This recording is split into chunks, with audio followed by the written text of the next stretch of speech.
Okay, okay, let's see. Is this thing working?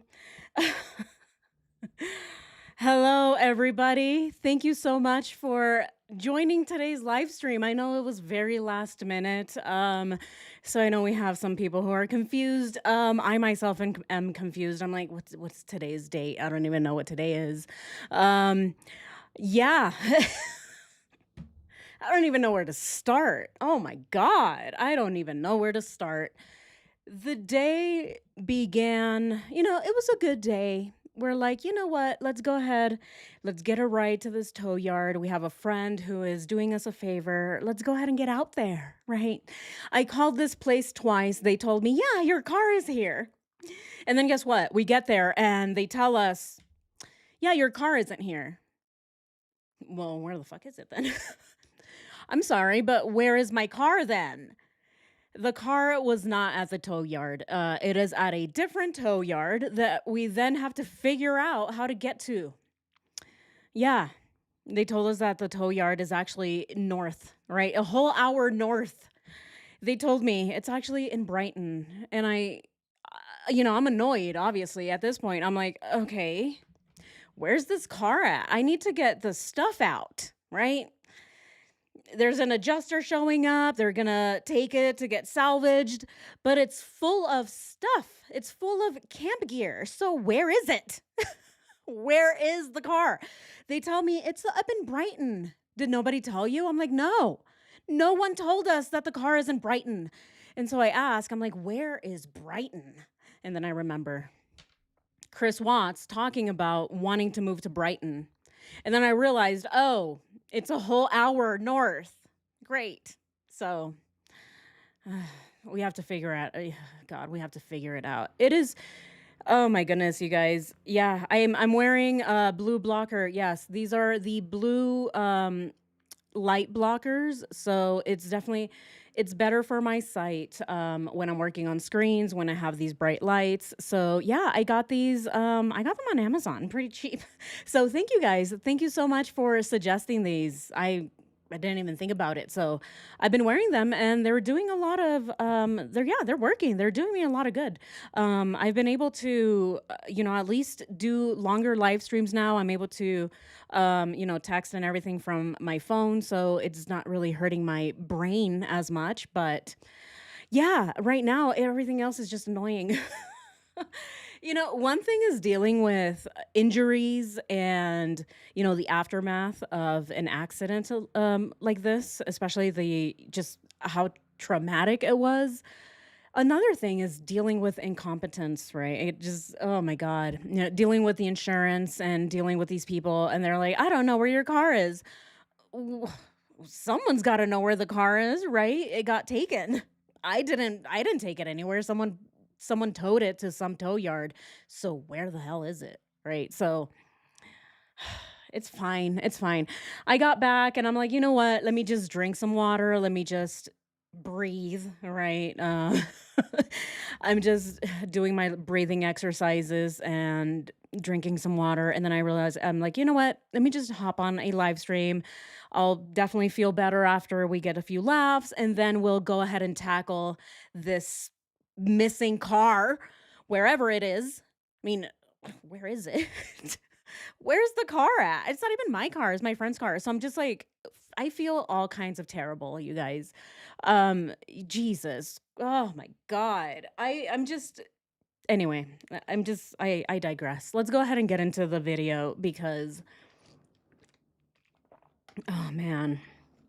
I I really almost went just full insane mode when when I walked in. They told me that the car isn't there because again, we drove all the way out to the tow yard just to be told, "Oh, it's not here.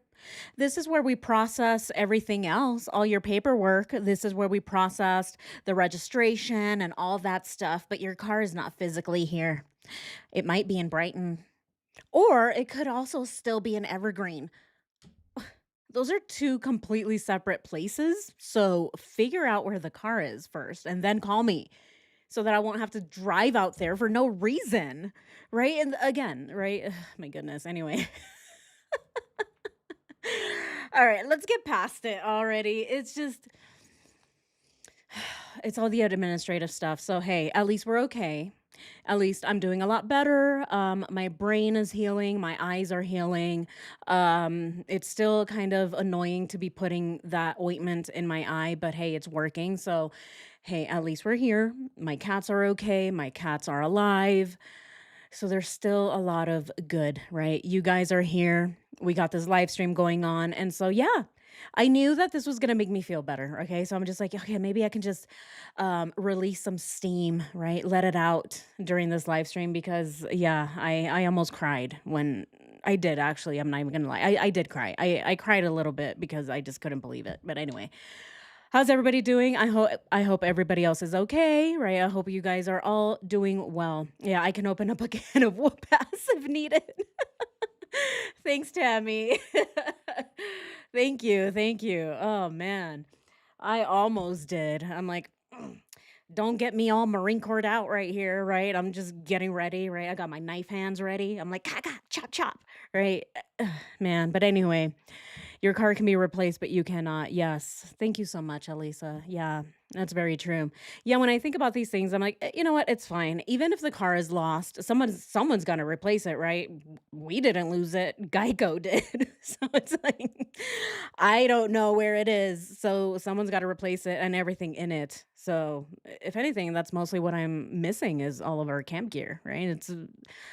Well, you can't replace all of that camp gear, tent, the pads, the sleeping bags, everything that we had in there. So hey, hopefully it's still in there. Anyway.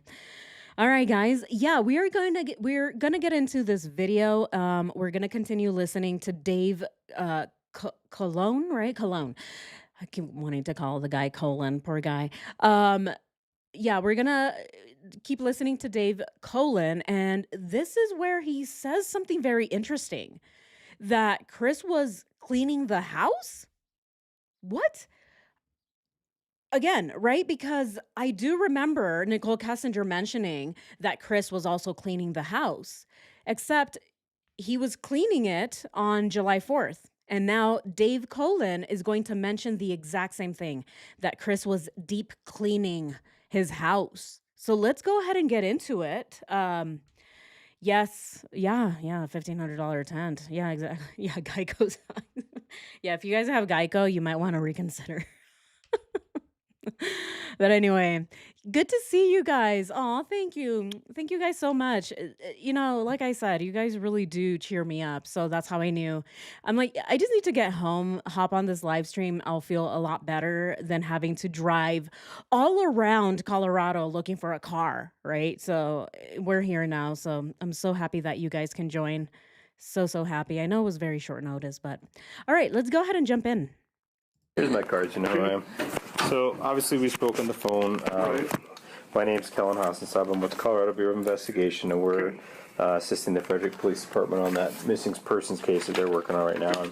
And your name came up as somebody that we should talk to that might have some information just about the general situation, so that's why we're here, name on a list. So if you can kind of explain to us how you're involved in this and what you might know about the situation, that would be a good place to start. By how I'm involved, I guess I'm just friends with them. Okay. Met them like 7 years ago when they moved up from North Carolina. Okay.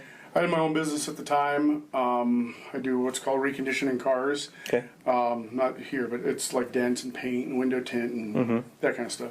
Anyways. Oh, can he fix our car? Right? I'm like, Dave, can you find where this car is? Right? I'm about to give him a call and be like, hey, I'm having this issue with Geico. Can you figure it out for me, please? But anyway, man, I'm still getting used to these glasses, by the way. Yeah. They are helping though. I do like that they're helping. Can you guys hear it okay? It's kind of low a little bit here. Let me just turn up the volume a bit. But yeah, this is the guy that met Chris at Ford, right? That's when they became close. And he also talked about meeting up with Chris at the mailbox. So he lived really close by. Yeah. Wishing you well from Boulder. Oh, thank you. Thank you, the unicorn. Oh, we live so close. We're neighbors. Well, not really. You live really far. I'm like, Boulder is really far. All right, let's continue. So I worked at the dealership not for the dealership, my own business that they worked at. Okay. So that's how we met. Okay. So we've been pretty good friends, and then of course I bought a house, and they said, "Where do you live?" So they bought a house in the same neighborhood. Oh, okay. I'm really right around the corner, like 2 minutes away. Okay. So that's kind of how I know them. Uh-huh. As far as knowing anything about what's going on, not much. I mean, honestly, it's just what Chris has told me. Okay. I talked to him a few times. I went to see him that night. I'm off on Mondays. I was actually home. I was actually painting something at that same time that I guess Nicole came over around noon. I think what the news said. So well, tell us what you remember about Monday. That'd be a good place to start. So. Yes. The only Monday that was later at night. I got a text from a buddy of mine named Jeremy, and Jeremy said, "Hey, what's going on with Chris and Shanann?" Uh-huh. So I have no idea. What do you mean? He says, "Well, it's all over Facebook." I said, "Well, I don't have her on Facebook." Blah blah blah. I said, "Okay." So anyway, he says, "Yeah, she's missing," and I was kind of like, "Oh, whatever." Yeah. And I was kind of like, didn't believe that, and so I text Chris. He didn't reply right away, so I called him. Wow. Okay. So something that has already stood out to me is that he's like, whatever. When he heard the news that Shanann was missing, who else, right? Who else said, whatever, she's not really missing? A lot of people, right? Chris, for one, but obviously he was lying. Nicole Kessinger and Chris's family. Chris's family, Cindy and Ronnie Watts, they were both like, I don't think so. She's probably just trying to get back at Chris because she's angry or whatever BS they were saying, right? And here Dave is saying the exact same thing. So again, I get the impression that either Chris was bad-mouthing, right, Shanann, or he already had these preconceived ideas about Shanann without even really knowing her.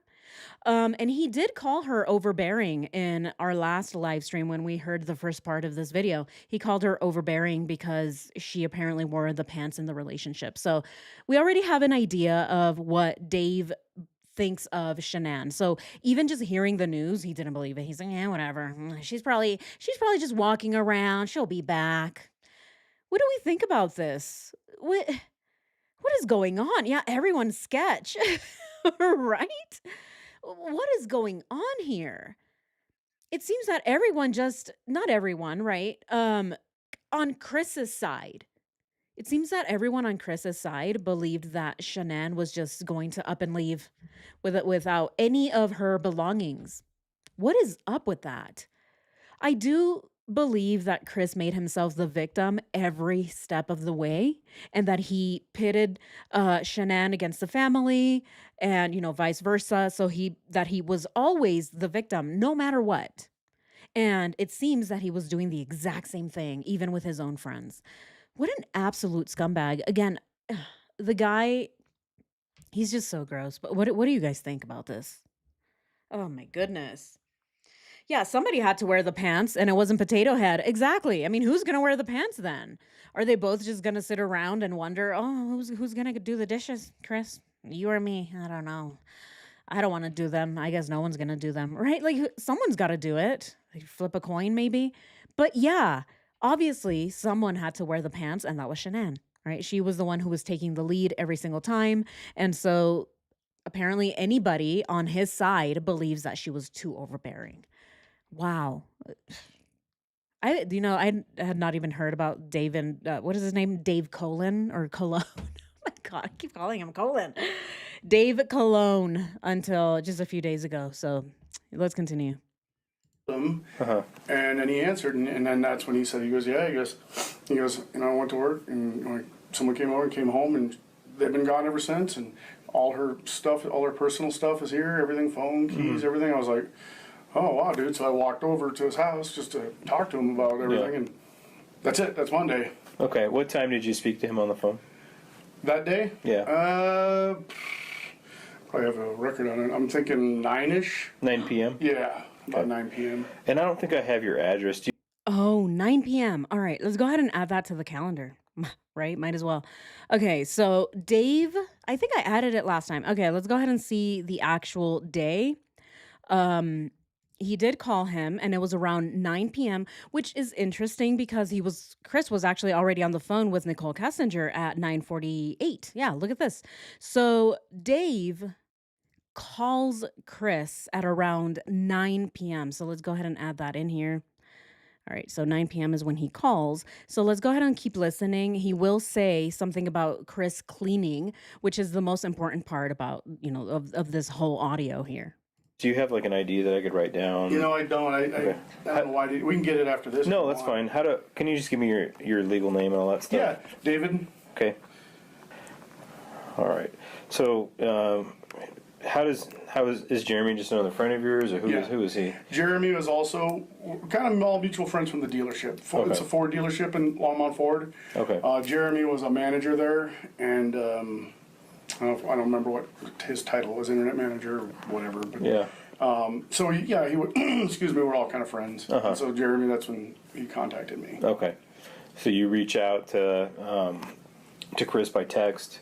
Yeah. Don't hear anything back, and you just had to call him around. Give him a call, yeah, because Jeremy in the interim was texting me, kind of giving me more information on what was going on. So then, of course, I got concerned. I was like, oh wow, what's going on? I mean, so and I didn't hear from Chris, so I called him, and then he did answer. Yeah. And so that's when I said, oh, I'll come by, and that night I went over to go see him. What time do you think you got there to the house? To the house? It's a guesstimate, honestly. I mean, but I'd say 9:30ish. Yeah. I think you called. Okay, we have a time. Okay, 9:30-ish is when he said. So, what? And then Chris is calling Nicole. Okay, all right. Look at that. And then there's also a PD call, right? So Frederick PD calls Chris at 9:12 p.m. So let's go ahead and add here around 9:30-ish is when Dave visits Chris, right? And I saw Tootsie. He should get a colonoscopy. Oh my God. Oh man. Oh, I heard those suck. All right. All right. Dave visits Chris Watts. Okay, and that is around 9:30. So let's go ahead and add that in there. All right, so here it is. So 9 and then around 9:30 is when he shows up. Let's go ahead and listen to what he says after that. I talked to him called him around 9, and by the time I got off the phone with him and walked over, it's guesstimate, but say 9:30. Sure. So you get there, and who else is there at that time? Nobody's there, just Chris. He was keeping himself busy by, doing like housework and stuff because he said his mind, which totally understood that. Yeah. And then about 30 minutes later, or whatever it was, Jeremy showed up. Okay. And Jeremy, I guess in a sense, just trying to be there for a friend or consoling. I'm not really sure what word to use. Yeah. It was just kind of like, honestly, you're talking about it's like a loss of words. You don't even know really what to say. I've never been around that, so. What was Jeremy's last name? I don't think. Lindstrom. Lindstrom. Like L-I. Okay, so Jeremy also showed up. Okay, so Dave shows up. No one is there. It's just Chris, and he's doing housework. Chris is doing housework to keep himself busy, he says. This is absolute bullshit, right? Come on. Do we actually believe that he was doing housework to keep his mind off of what?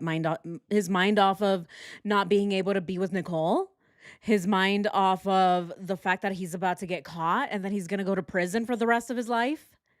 What was he trying to get his mind off of? I think that he was actually cleaning, right? He was cleaning the house because he was trying to hide evidence. And again, this is on August 13th, so the actual day of the murders. And he is allowed to stay at home and then clean everything. What? Yeah, with bleach? Like, what is he doing? What in the world? Oh my God. Okay, let's continue. Ndstrom, I think, is how it's pronounced or spelled. All right, and he's a manager at Longmont Ford. He was at Longmont Ford. He's now at a different dealership. He's at it's in Broomfield at Silterra Har. Okay. Oh my God. So does he live in the neighborhood as well then? Or? He lives in Erie. He's probably 5-10 minutes away. Okay. He's not in our neighborhood, but he lives like you got 52, Highway 52. He's on the Other side of I-25. Yeah, exactly. Okay. And the new building, new houses in there. Okay. So how long do you stay at the house then? Oh, at Chris's house? Yeah. I'm guessing an hour. Yeah. You know, somewhere in there, just talking to him, and he said he was wasn't really tired, but he said he just wanted to lay down and try to get some rest or something like Yeah. something like What do you that. recall that he was saying about the situation as you kind of reflect back on it? Okay. All right. He's saying that he was there for an hour. And then he says that he wanted to lay down because he wanted to get some rest. So I do believe that that is when Chris called Nicole, right? Because there's a whole 50-minute conversation. I don't think that his friends were there while he was calling Nicole. So he was there till 10:30 while Chris was upstairs talking on the phone with Nicole for 50 minutes.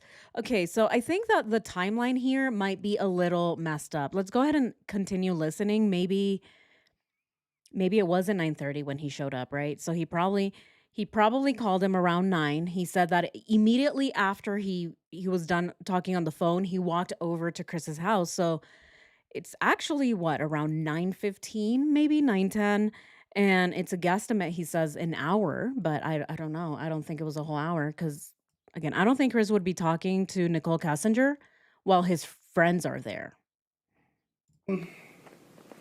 That I asked him. Okay, I mean, I asked him what was going on. I was like, dude, you know, and he's like, well, he said he didn't know, but he said that they were struggling in their marriage, I guess. He said she went to North Carolina for like 5 weeks. They did like, I don't know if you want to call it a trial separation or whatever. Yeah. Oops, sorry, look at my radio. Turn it off. Some kind of trial separation for 5 weeks or something. She got back. I guess they kind of talked and tried to work things out. I don't know the inner workings of why they're fighting. Chris called it a trial separation for 5 weeks. Wow. The audacity of this guy to say that Shanann was out in North Carolina because of a trial separation. Wow. The guy, oh my God. Again, I cannot with Chris. All right, let's recheck the timeline. Yeah, exactly, Eric. Yeah, I think we definitely need to check the timeline. It's not making sense. So for sure these calls happen, right? So this call here with Nicole Kessinger, and then the other one also happened, right? This one, all the way at the end here. So these calls did happen, and we know that because of the discovery, right? These are in the discovery themselves. So right now, we are kind of wondering whether Dave actually got there at 9 or maybe a little bit earlier. Yeah, trial separation is. Oh my God. Anyone who had Facebook who was actually following Shanann would know that that was not a trial separation. I mean, come on. Nothing on her posts indicated that they were separating. It was actually the complete opposite. Shanann was getting ready for the baby. She was getting ready for the baby shower. She was posting constantly about how great her husband was. All of these things, none of them indicating that they were on the trial separation.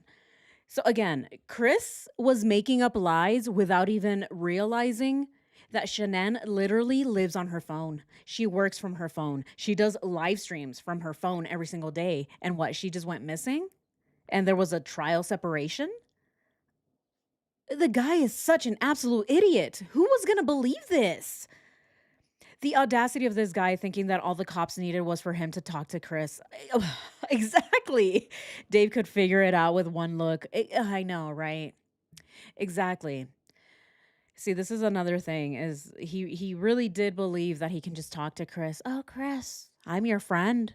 We hang out every other weekend at the mailbox. Yeah, we talk for 2 minutes. I'm your best friend. Tell me what happened. Okay, really? Just because you exchanged 2 words at the mailbox? Hey, what's up, Chris? Yeah, it's hot out. Chris is like, yeah, it's raining. And then they just walk away.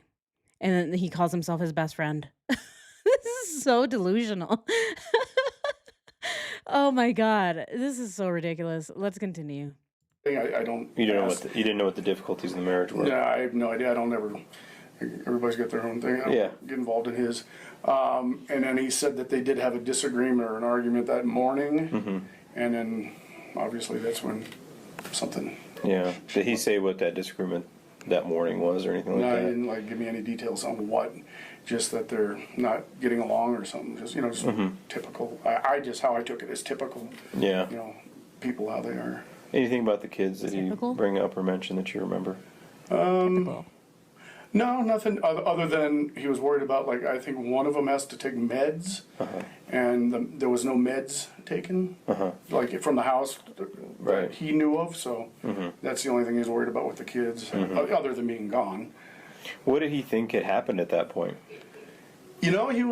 His speculation was that she left with somebody, doesn't know who, because I did ask that question. I said, well, who would she leave with? I mean, is she seeing somebody? What's going on, dude? And he's like, he goes, dude, I don't know if she's seeing somebody or what. I mean, Yeah. I don't know what all the truth is here, but all I know is his speculation was that she left with somebody and she's hiding out somewhere. Okay. Not, I don't think abducted. With the kids or without the kids? With the kids, yes. Yeah, with the kids. So left voluntarily with the kids. Left voluntarily with the kids and I asked him, I said, do you have exterior cameras? Does neighbors have exterior cameras? And they didn't just vanish. It's a good question. Someone pulled up or somehow, I don't know if they went out the back or what, but that was my question to him. He goes, he didn't have exterior cameras and he didn't know if his neighbors did. So how would you describe his mind frame at that time? Was he thinking it was going to be resolved? The audacity, right? The audacity of the cheater, the actual cheater, the actual adulterer in this entire situation to be saying that it's actually Shanann. She might be seeing someone. I don't know. She left me with the kids. Again, right? This was plan A. I think that when we look at the calendar and we look at what the actual plan was for this day, plan A was to make it seem like Shanann had left with the girls. So again, right? Even though Chris, he was acting, not surprised, but he was acting semi-worried in front of the police. He's like, I don't really know this and that and the other, showing rings, right? He has a ring like this, and he's like, she left, right? He's doing all of this, all while still trying to push the first narrative, right? Which is Shanann left with the girls. So even after the police were called, he is still trying to convince his friends that Shanann left with someone he doesn't know. And who knows, maybe she left from the back. He was still pushing that ridiculous story to everybody that would listen. Again, what an absolute moron. Because when you actually look into it, it is just zero likelihood that Shanann left with anybody from the back or from anywhere, because again, she left with nothing on her person, no shoes, no keys. So why would she just up and leave with some random stranger that no one knows? It is so absolutely ridiculous, the story that the man came up with. And he thought he could get away with it. He thought he could just say, oh, I don't know, my wife left me. And my girls are gone. Oh, feel sorry for me. Nobody looked for her though, because she just up and left. But anyway, now I have a new girlfriend, and I'm gonna sell the house.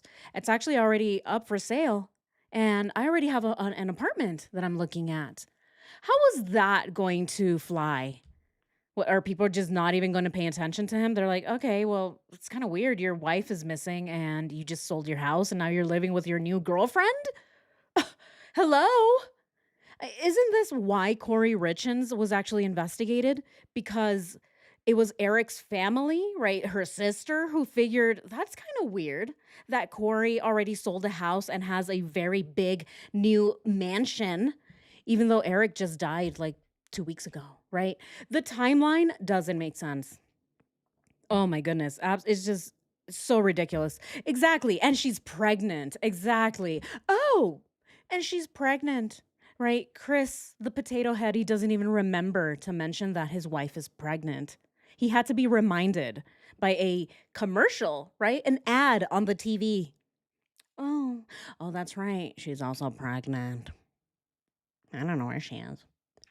What, that was just gonna fly? Of course not. Oh my God. Oh man. Yeah, he was already planning on going to Aspen with NK. Exactly, Eric. Exactly. I'm so glad you brought that up. The same day, he's already trying to find a new, recycle the same trip that Shanann had, um, you know, put together for him and her. He was trying to recycle that trip for him and Nicole Kessinger, right? Again, scum bag. He didn't even wait for his wife to be fully in the ground before he's taking his new mistress to the same trip that his wife planned for them.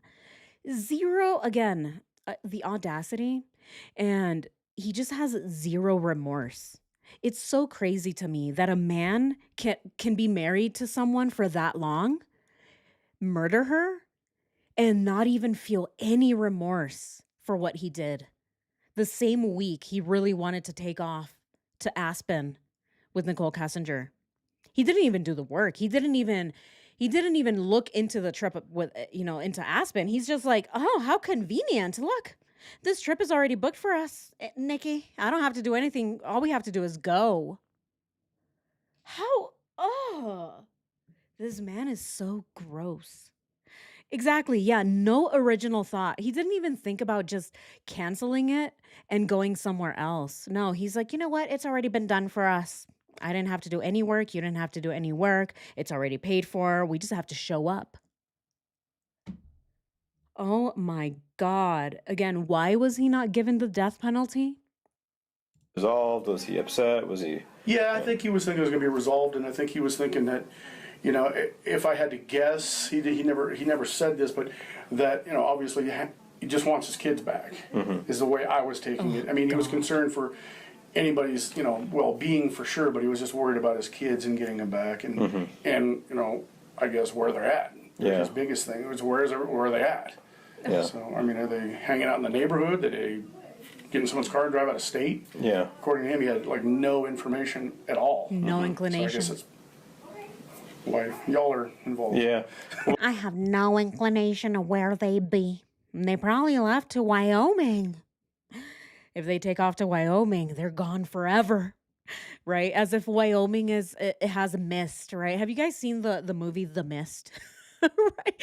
I feel like that is what I think of when Nicole Kessinger talks about her friend Jim being from Wyoming.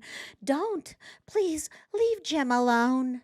He doesn't know anything. He lives in Wyoming. Ooh, right? As soon as you cross into the state, right, you go into Wyoming, it just becomes misty. And then all of a sudden you're having to, fend for your life. Ah! Oh my God, what was that? There's monsters everywhere. They're like, oh my God, you have to keep quiet. No whispering, right?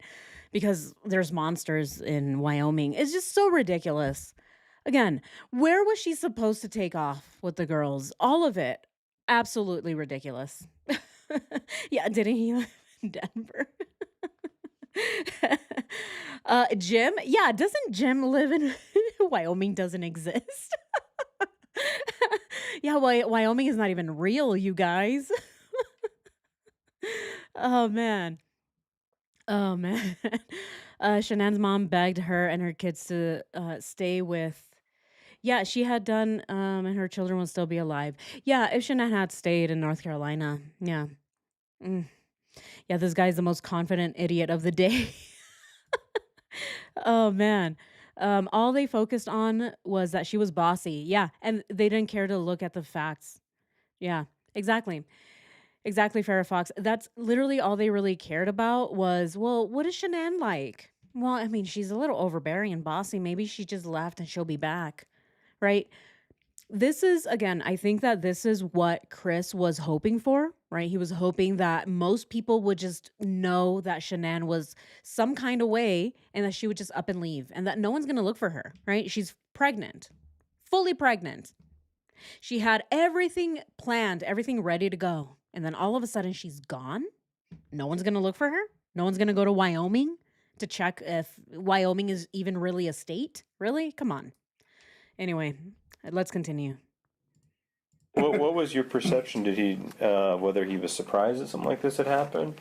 Was it a shock to him? I mean, what do you remember about his emotions? He was pretty blank.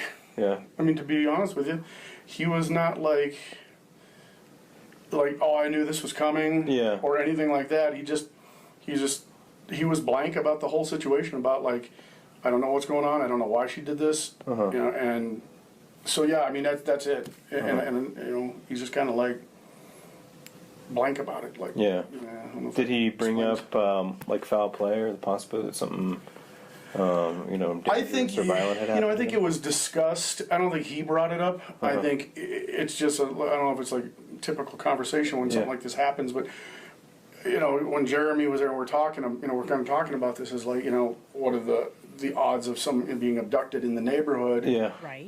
That kind of thing, and that's kind of where I said with exterior cameras, Yeah. not just maybe someone pulling up like that, or maybe. So he never really brought foul play up. Yeah. But it was, I think, discussed through kind of, if you want to say, process of elimination, Yeah. trying to figure things out. Yeah, and you had mentioned he was.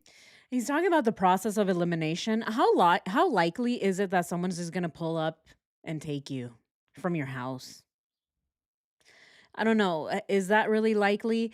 It has happened to children, right? Children do get abducted from their front yards all the time, right? But how likely is it that a mom and her two children are going to get abducted from their house? I mean, who does that, right? I don't know. I don't know. The likelihood is just not, it's just not all that likely. What is more likely is that he did something to his family. The way that Dave Colon Cologne, whatever, his name is Colon from now on. Dave, the way that Dave is explaining it is that Chris was blank about it. So I do picture Chris just saying stuff like this. I don't know. I think she just left. It's someone that I don't know, right? I've already exhausted all of my friends and all of my friends' friends and your friends, right? Have you called your friends? Okay, I called my friends. Oh, wait, we're the same friends. Okay, I don't know then. She just left. I just want them back. Please, just bring them back. That is what I picture Chris actually saying, right? That is the blank stare that Dave is talking about. Yet somehow they all thought, "Oh, this is absolutely normal. This is so normal for a man to just be staring dead-eyed, saying things like, "I want them back." Did they not watch the same porch interview that we watched? Oh man. And then see, this is the thing. Even the family, right? Even Shanann's family didn't think that Chris had done anything until they saw that actual porch interview, right? When they watched him act a fool, talking to Nine News, talking to Denver 7, that is when they knew something is up. Because why is he laughing? Why is he talking like that? Like he doesn't care. Everyone knew that he had done something. Somehow his friends didn't, right? The guys, Mark and this guy, they're like, oh, well, that's just how she is. It's so crazy. Let's continue. He was doing some housework. Do you remember what that type of stuff was, or? He was? Oh, Yeah. yeah. I don't, well, it looked like the carpet was freshly vacuumed. And that's the only thing. I guess the house, they usually keep a pretty neat, tidy house. So Yeah. I can't really say everything was put away nice because they usually do. But it looked like the carpet had been freshly vacuumed. I mean, it had the lines from the vacuum. Yeah. Anything like cleaning supplies out or things of that nature? Nope, the only thing I saw him doing, he was making a protein shake Yeah. and just talking. And then he got a phone call. I think it was his mom. So he was vacuuming. He vacuumed. He vacuumed. Okay, let's go ahead and pull up the calendar because that's so weird. The guy was vacuuming as soon as the police left, it sounds like, right? So here Chris is Googling hospitals. Then he's saying, "Oh, I'm praying so hard right now," when he's texting Cassie, "Please pray, pray. I'm praying so hard." Yeah, right. He was praying that he can see Nicole Kessinger, if anything. And then Chris gets the calendar notice at 7 p.m. As soon as the police left, that is when he starts vacuuming. What was he vacuuming? Wow. What do we think? I actually now I want to watch the video. I want to see the exact moment where the police leave because that is when Chris got the idea to vacuum. He vacuumed to get rid of NK hair. Right? Okay, so he shampooed the carpet the day that they had chicken and carrots. Yes. So a lot of things are happening here, right? So Chris cleaned the house, so he vacuumed the house on the actual day of the murders. He also shampooed, right? This is according to Nicole Kessinger, that he was cleaning the house on this day as well. Let's go ahead and add it because it's not in here. We know because it was said, but I think it's important that we add it. So let's go ahead and add that in here as well. Um, Chris, Chris was cleaning the house. This is why Nicole Kessinger can't remember if she went in through the front or the back or the chimney or under or through the garage because she couldn't get in because apparently Chris was vacuuming and cleaning the carpet already. Why? Why was he already yeah, NK was shedding? Yeah. All of that is why we see that bald spot on her scalp here because she's like, "Oh, Chris, I just want to match with you, my love. Here, let me just see if I can match." And she's removing all her fur and it's landing on the floor. Is that why? Right? Is that why Chris is vacuuming? Rox is back with the cap on. Yes. Yes, I am. I am. I just don't like the hair all up in my face, you guys. This is just so much better. My headphones fit better. I can move my head and it's not just like, right? I don't have just fur in my face constantly. It's just so much better for me. I don't know. I don't know. So many of you guys are like, no, take off your cap. I'm like, but it's so much more comfortable. But anyway, all right. Chris was cleaning again, right? So let's just put cleaning carpet. This was the same day that Nicole Kessinger went over the house. And she's like, "Oh, talk to me, Chris." All right. So even though the time is wrong, it's fine. We can fix it later. But it's been twice now that Chris is cleaning. He cleaned on the 4th and then again on July 1st. So do we think that Chris is just cleaning? Like he just cleans when he's bored? Look at this. Chris deep cleans the Lexus. Why was he deep cleaning the Lexus? I think it's because Nicole Kessinger was in it. I do think that Nicole Kessinger was in it. She was probably shedding, right? If you have long hair, I mean, even me, let me see if I do this, I might have, no, I'm not. Okay, maybe I'm not shedding. No, I'm not shedding. Okay, but sometimes you'll just be like, oh, and then you drop some hair somewhere, right? So it could be that Chris was cleaning, making sure that all of her hair and her lice are gone, right? He's like, I don't want the lice hanging out on my scalp, right? So he's making sure that it's all gone. Is that what that is? And then he's cleaning again. What do we think? Dander, right? Clean does not, yeah, Chris does not clean on the regular. I don't think so either. I really don't. You can bet that Nicole freaked out and Chris bowed to her. Yeah. Time is of the essence for abductions. Why weren't the dogs brought in immediately and Chris banned from the crime scene? That is such a good question, Just Josie. Yes. Why was Chris allowed to stay at home and get rid of evidence?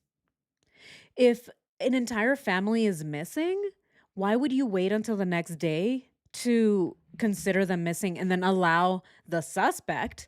Because again, how was he not the suspect, right? I think that the moment that they went missing, they should have looked into Chris immediately, pulled him out of the house, and sealed it off as a crime scene. But no, no, no. They let him stay. They let him clean. They let him wash the sheets, right? Because that's exactly what he did. They let him get rid of all of the evidence, if there was any, all of it gone. Again, the way that this case was handled is so weird, right? It was completely mishandled from the beginning. Yeah, more proof that Nicole was there that night. Exactly, because he's cleaning. Why is he cleaning? The man doesn't clean. Why would he need to clean knowing that he just murdered his family? It's not like Shanann's going to come back home and be like, hey, Chris, why is the house a mess? Right? If that's the excuse that he wanted to give people, right? There was no need for him to clean unless he's getting rid of evidence. The crabs. Yeah, they're getting rid of the lobsters and the crabs in the car. We just got back from Bubba Gump. I gotta make sure all the crabs are gone. Oh man. Hi Julie, Julie. Yes, better late than never. Hey, well, we started late today, so yeah, welcome. They did the same crap when it came to Sebastian Rogers. Oh, did they? Really? You know, the same thing happened with John Benet Ramsey, right? John Benet. Same thing happened. They allowed the parents to stay in the house. They actually allowed the dad to go in to the garage and find the body of Jean Benet. The whole thing was just completely mishandled. Yet again, right? That is another reason why that case is also a cold case. It's because of the way that the police mishandled the investigation. They just saw the parents and automatically said, "Yeah, no, there's definitely zero suspicion that it was you." Even though when a child goes missing, the first people that anyone should suspect are the people that live with that child, right? The adults, the parents, any uncle, any aunt, right? Any brother that is around. Those are the first suspects when a child goes missing. Yet the police said, "Oh, it's okay. You can go looking for your daughter. We're not going to do anything about it." So absolutely ridiculous. Who's hiring these people? Dragon Onion, thank you so much. Thank you. Aw, why is it doing this? Okay, there we go. Thank you so much, Dragon Onion, for the super chat. I'm so glad that there are so many that care about the truth. And Shanann, Cece, Bella, and Nico. Yes, keep peeling the potato rocks. Thank you. Thank you. Yes, we got to keep peeling the potato. Yeah, we're not peeling the onion here. Okay, we're peeling the potato. We're getting deep into the mush, right? How mushy can it get? Very mushy, apparently. Let's continue. Called him, and then that's when my friend Jeremy called me, and he said, he didn't know exactly where the house was. I said, I'll step outside. Yeah. I stepped outside, Jeremy showed up, and then we all went back in, and then we talked to Chris some more. Okay. At that point. Anybody else there present other than the three of you guys? Not I'm aware of. That was it. Just Okay. we kind of gathered in the kitchen, if you want to say, and the then kitchen. kind of outside on the driveway. Okay. And he basically said he needed to lay down. At that point, you guys left Yeah. for the evening. Yeah, he said, I'm not sure. It wasn't like he said he was going to bed. He just was just gonna, lay down and I don't know if he's rest his mind. I don't know. Yeah. It's just kind of. Where? So, I've been in contact with him ever since. Where did he lay down? my- Where did he lay down? Was it in the basement? Was it upstairs in the bed? So, this is starting to make sense. Nicole Kessinger talked about Chris lying down, right? So he was lying in bed with no sheets. And he was in his marital bed, right? Is that what we remember? Nicole Kessinger saying, well, the TV was on. There is no TV downstairs in the basement. The TV is upstairs in the room. So is it that Chris went to the marital bed, right? His bedroom? And that is where he was sleeping, right? Pretending to sleep. He's like, I need to go to bed. I'm so tired. Yet he's going to go talk to Nicole Kessinger for 50 minutes. What is happening here? Yeah, lying with no sheets. The TV. Exactly. So he didn't go to the basement. He went upstairs to lie down to make it seem like he's going to go to bed so that his friends can leave. Is that what's happening? I'm going to pull up the body cam footage because, like I said, I just like to overlay it and see what's actually happening. Oh my goodness. Wow. Yeah, they really effed up this case. So many details ignored. Exactly. It showed up on the couch cushions on Wednesday. This guy's a butt kisser sticking up for Chris Watts, in my opinion. I agree. It's just, I mean, it's just the way that he was talking about Shanann already. Okay, let's go ahead and pull up the timeline. Okay, here it is. All right, so at the very end here, this is where the cops leave, right? They leave him alone. They talk to him about a bunch of, extra stuff. They're asking him, "Oh, what did you put in your car?" Blah blah blah. Chris is just lying about it. Friend. So all your friends pretty much have kids the same age, so it's hard to. It's really hard. I mean, I've exhausted every option I know of as far as friends goes. Like Nikki knew more of them because she's a woman, and that's about as far as we could go as far as all the friends that we could think of. Nikki knew more of them because she's a woman. Women know more things. They're intuitive. What an absolute moron. Here we go, yet again. Look at his face. I paused it at the exact perfect moment. He's like, oh my God. Oh, Nikki knew more of them because she's a woman. And notice the way that Chris, every time he says Nikki, he like panics, right? He's like, what Nikki? Which Nikki is it? His brain starts to short circuit. He's like, right? That's exactly what happened. And that's why, as you can see, he starts to panic a little. He's like, Nikki knew more. The other Nikki, not my Nikki, though. Friend. So all your friends pretty much have kids the same age, so it's hard to. It's really hard. I mean, I've exhausted every option I know of as far as friends goes. Like Nikki knew more of them because she's a woman, and that's about as far as we could go as far as all the friends that we could think of. All right. So if you talk to some of her friends, I can't stand him.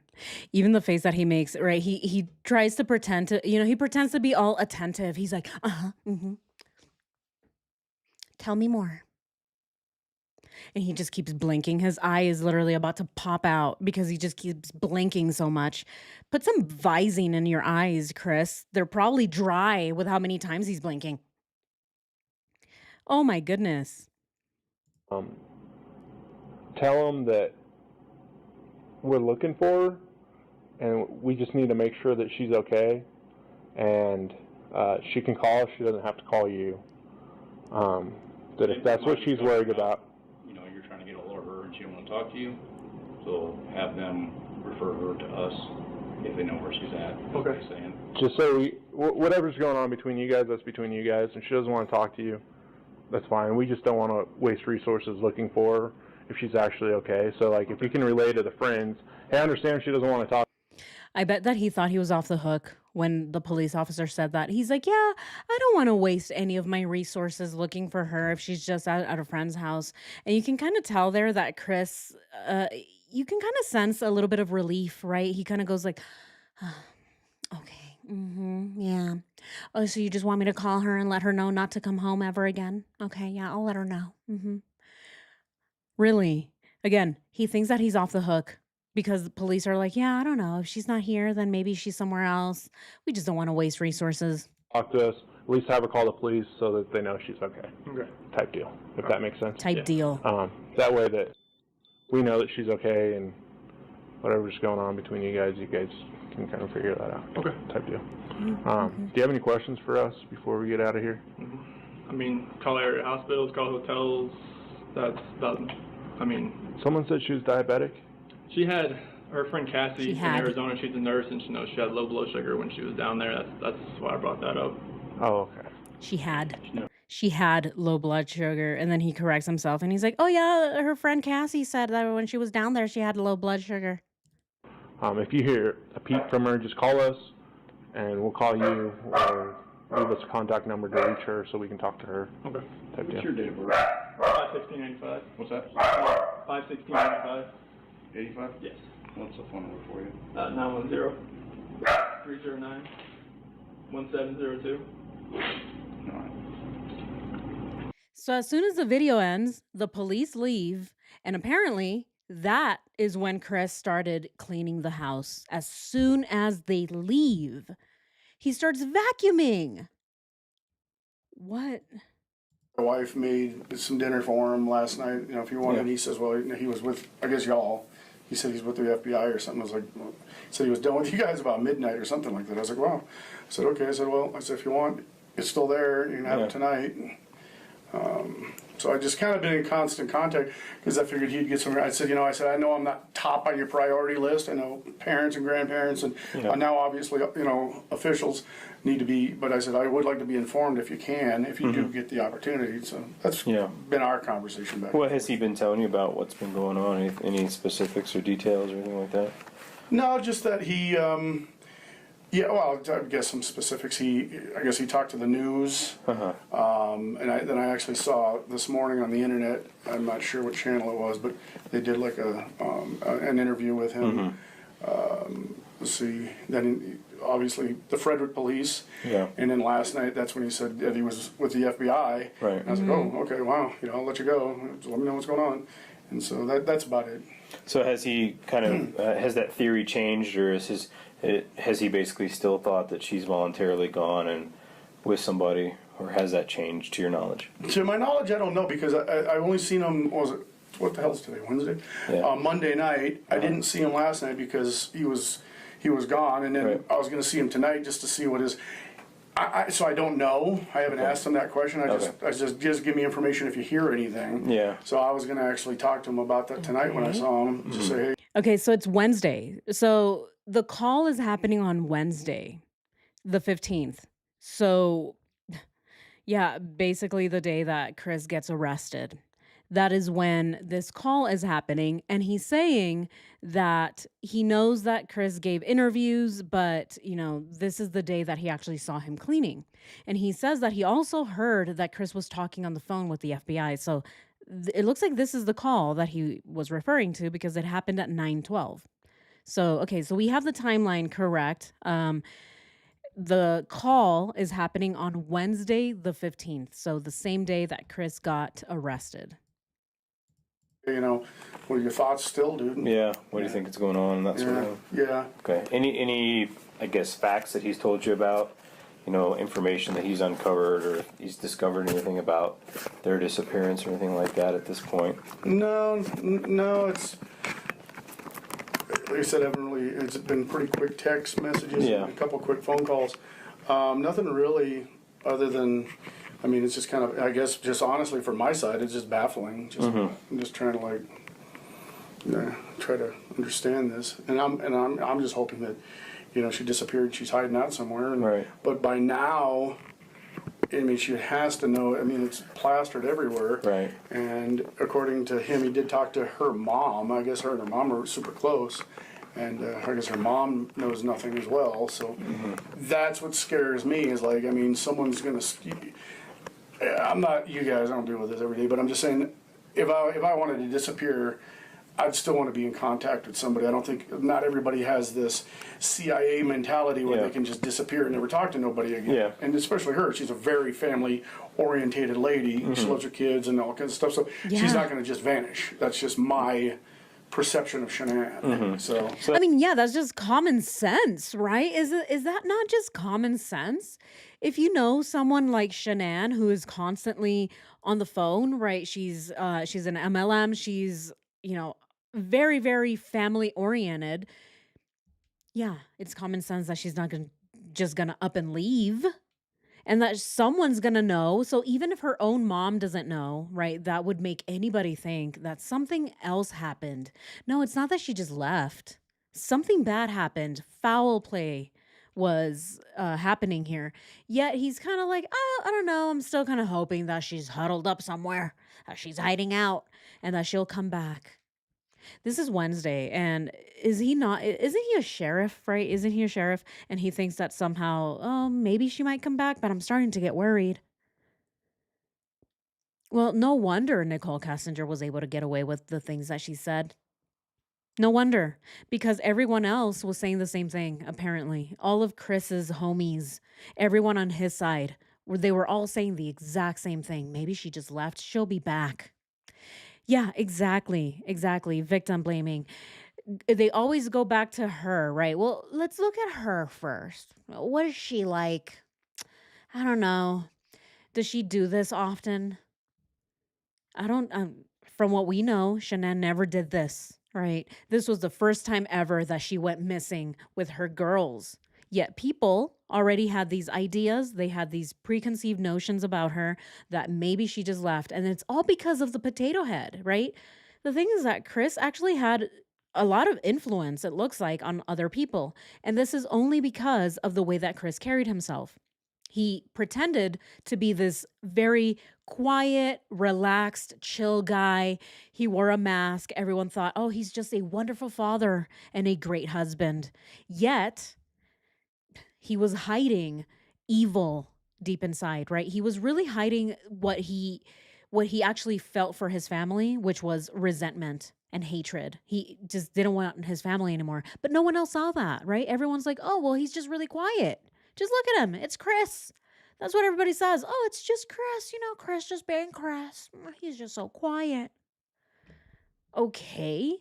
So because he's a quiet guy, you're going to ignore the fact that Shanann has never done this before, that she's a mom, she's family oriented, and that she's not just going to disappear.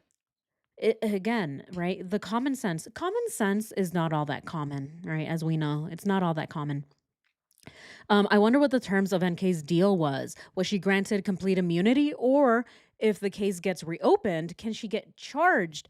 That is an excellent question. One of the questions that we are looking into the documentary, actually, because it's one of the biggest questions that I have, and I think that it's one of the biggest questions that the entire true crime community has, right, regarding Nicole Kessinger.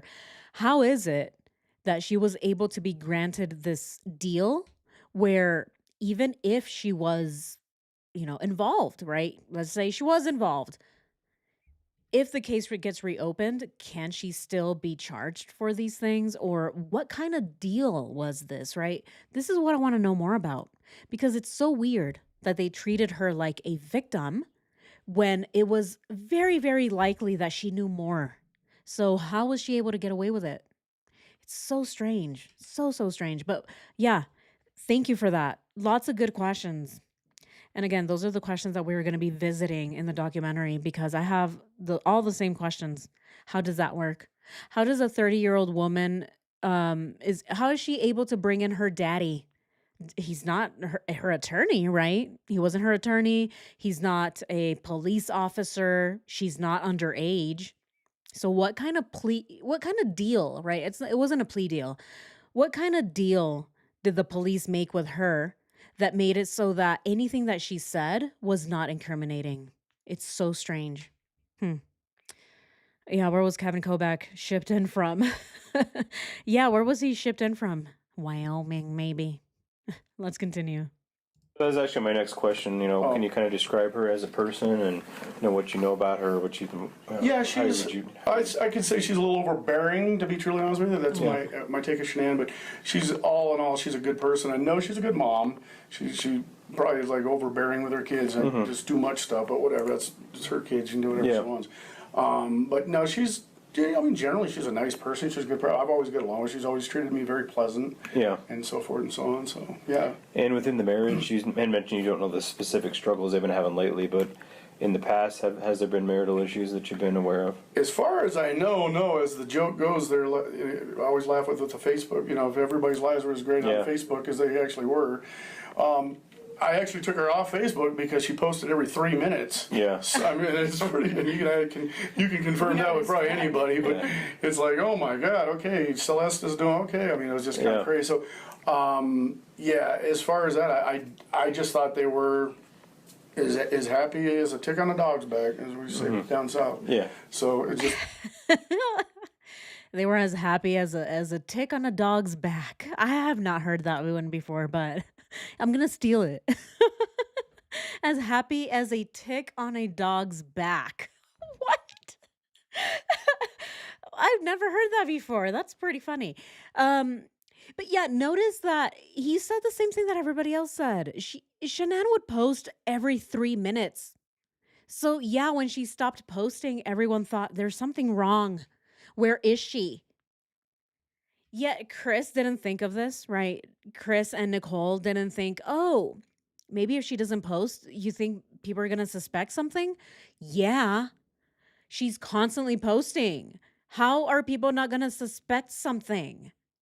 Every 3 minutes, right? I don't know. I mean, he might be exaggerating. Although Shanann did post very frequently, right? She was constantly on. Again, it's because it was her job. It was her job to be constantly online selling product and trying to recruit more people. That was part of the evil MLMs, right? Again, no fault of hers, right? No fault of the victims, right? All of the people that work for MLMs, I think that they're all being exploited.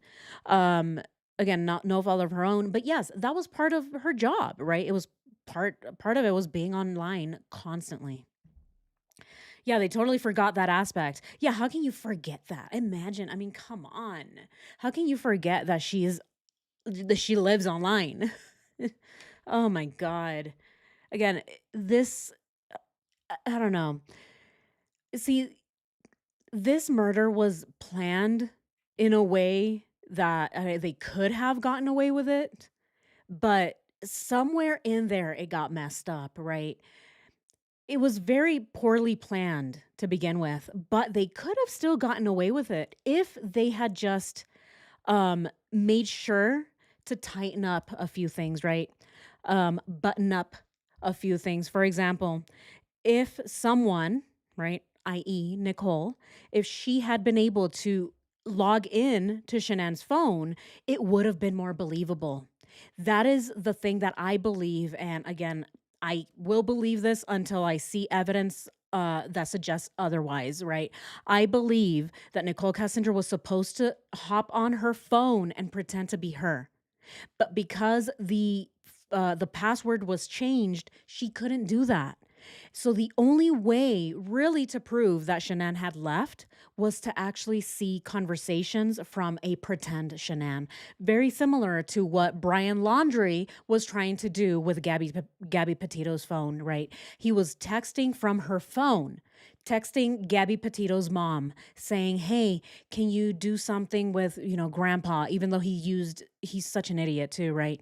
Instead of using grandpa, right, he used grandpa's name, which is something that Gabby would have never called him, right? So I think that that is what they were trying to do. That would have been a lot more believable. People probably would have believed that she left if there was communication coming from her phone.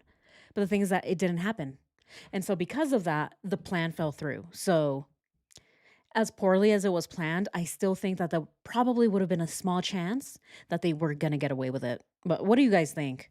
I know that there's a lot of moving parts. It does seem very sloppy, but I don't know. I do think that it probably would have ended up on investigation discovery, right?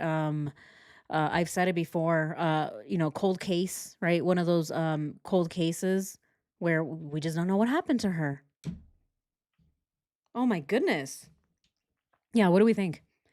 That is why cockroaches are there with Chris because he's a tick.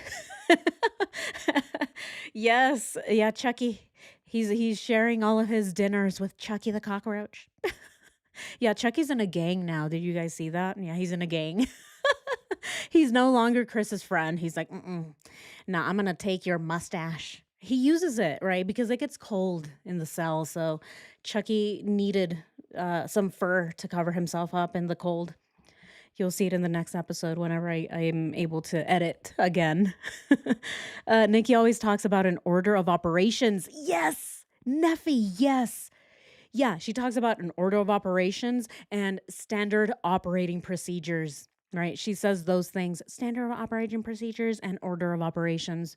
What does she mean by that? SOP? I don't know. To me, that kind of sounds like the SOP around Survey 319, right? The oil leak. There's an SOP that follows, maybe a water truck showing up the following day to mix up the oil and the water in there, right? That sounds like an SOP. Order of operations. That sounds like something was supposed to happen in a particular order and it didn't. And because it didn't, it fell apart. Again, this is just me, my opinion, but this is all based on how we have been putting this calendar together, and it makes so much more sense than whatever else is going on, right? Oh, Nicole Kessinger just was not involved whatsoever. Chris did it himself. Again, it's not, to me, it's just not believable. Yeah, when he found her phone, it was turned off per Chris Watts. Exactly. It was turned off. It did not die, right? So a lot of inconsistencies. Let's continue. Yeah, I was really honestly surprised. I always thought because their personalities, Chris is very non-combative. He's what's the right way of putting it? Non-confrontational. Yeah, non-confrontational. He's like perfect for her because she seems to like run things. I mean, she's like organizes this, gets this. We're going here, and if they're going on vacation, buys a ticket. She does all that. Chris just kind of goes along with the flow. So and his personality is, like I said, very just hanging out. I'll just go with the flow kind of guy. Yeah, So they passive. seem like, I mean, to me, like really good. So they're not like A personalities clashing. Right. So, but yeah, I mean, honestly, thoroughly surprised. Thoroughly. Because I really thought they were cool. Yeah. I mean, they had two little girls, and I guess she's got another baby on the way. I don't know if they were boy or girl, but it's I don't know how far, I couldn't remember how far along she was, but Yeah. yeah. In terms of financial problems, have you ever heard about financial problems or issues that they've been having? No, I think they're to themselves with stuff like that. I think he does pretty good with Anadarko, and all I know is that she does some kind of Thrive, Yeah. something like supplements or something. I don't know if she has any other source of income or not, but they seem like, they are okay. But I don't know, honestly, Okay. what their But nothing that's, capabilities are. been made aware to you or No. And I think they're pretty much to themselves. They like talk to our family and stuff, not friends, about their financial situation. But no, they've never disclosed any of that to me. Okay. Yeah. All right. See, I don't think they ever did. I also don't think that Chris ever really disclosed any of that to Nicole. I do believe that it was Nicole who put all of these ideas into Chris Watts's head. Again, this is Chris we're talking about, okay? Not only is he passive and stupid and he doesn't really care about anything, he doesn't even realize that, they're going bankrupt, apparently, right? And so, if we are to believe that finances had something to do with it, then we also have to believe that Chris cared, or that he had the cognitive right, the cognitive energy to actually be able to care about finances. This man didn't care about anything. Nothing. Let's remember, he's the one that wanted to have a baby, knowing, right? If he knew that they were going bankrupt, why would he ask to have a baby? Perhaps one of the most expensive things that you can do while you're going through bankruptcy is giving birth to another baby. Yet he's like, yeah, I want to have a baby. It's because I want him, right? I want a boy, is what Chris said, right? And of course, Shanann wanted to make him happy. She's like, okay, are you sure, right? Are you sure you want to do this? Because it's me who's going to have to carry it, right? She's the one who had to agree because she's the one who's putting her body through all of that to give Chris what he's asking for, which is a boy, right? And so if he's really thinking, oh my God, my finances are so terrible and I'm bankrupt and I'm broke, then why on earth would he ask to have a baby? Again, it's because Chris wanted a baby, right? It's what he wanted. I want a boy so that I can, play with him, so that I can be closer with him, so that we can go to NASCAR like me and my daddy, right? I want to be able to sound like daddy when I'm 40. Hey, son, this is what I used to do with my daddy. Now I sound like him too. Yeah. Oh, yeah, you want a Fiat? Yeah. Those little Fiats, they go, me. They're not going to go, vroom, son. Right? That is what Chris wanted. He really wanted to connect with a boy. And that is why Shanann wanted to give him the boy. But again, he didn't think about the finances then? Oh, he didn't care about that then, right? So how are we going to say that Chris cared about finances, but yet he didn't care to go into yet even more bankruptcy by having another baby, right? So again, this is not a guy that actually thinks about these things, right? I don't think that Chris had any anxiety around his finances. He let Shanann do everything. So he's like, oh, I guess. Oh, are we going bankrupt? I guess. You do it, right? You deal with it. And this is why I think that it was it was actually Nicole Kessinger who walked into the house, and she's the one who's putting these ideas into his head. She's the one saying things like, "How are you able to afford this?" And that's when Chris is realizing, "Oh, I don't know, Nikki." Yet this is the same woman who allowed Chris to pay for everything, right? Nicole. Nicole is the one who's like, "I don't know. He used his gift cards. He paid for everything. He paid for my meal at the Lazy Dog. He paid for the sandboards at the sand dunes. He paid for that. He paid for the other thing." She's allowing him to pay for everything, yet she's complaining that he's broke too. How much sense does that make? But anyway, I still I still crack up when you did the poll. Is Chris Watts stupid? Oh man. Yes. Yeah, I mean, guys, yeah, I can definitely do another poll. Do we actually think Chris cared about his finances if he didn't care about anything else? We really think he cared about finances, guys? Again, this is the same guy who is asking Nicole where he can buy Dead Sea Scrolls. All right. He's like, "I'm looking it up at the Louvre, right? At the museum. How much is it? Can I afford it?" He's literally looking into buying the most expensive things for Nicole Kessinger while he's going bankrupt. So it doesn't make sense. It doesn't make sense that he cared about his finances. But anyway, I'm gonna just ask the question: do we actually think he cared about finances, guys? I mean, again, he's looking up necklaces. He's showing these photos to Nicole Kessinger. "Look at this necklace. It's $2.99. It's gonna turn your neck green and it might fall off, but it's $2.99. Do you want it?" Right? This is Chris. All right, the same guy that supposedly cared about finances. Do we actually think that Chris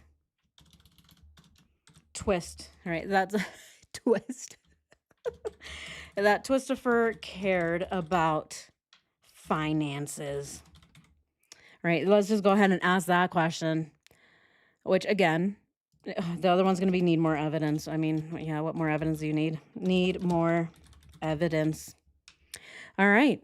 Do we actually think that Twistifer cared about finances? Let's go ahead and start the poll.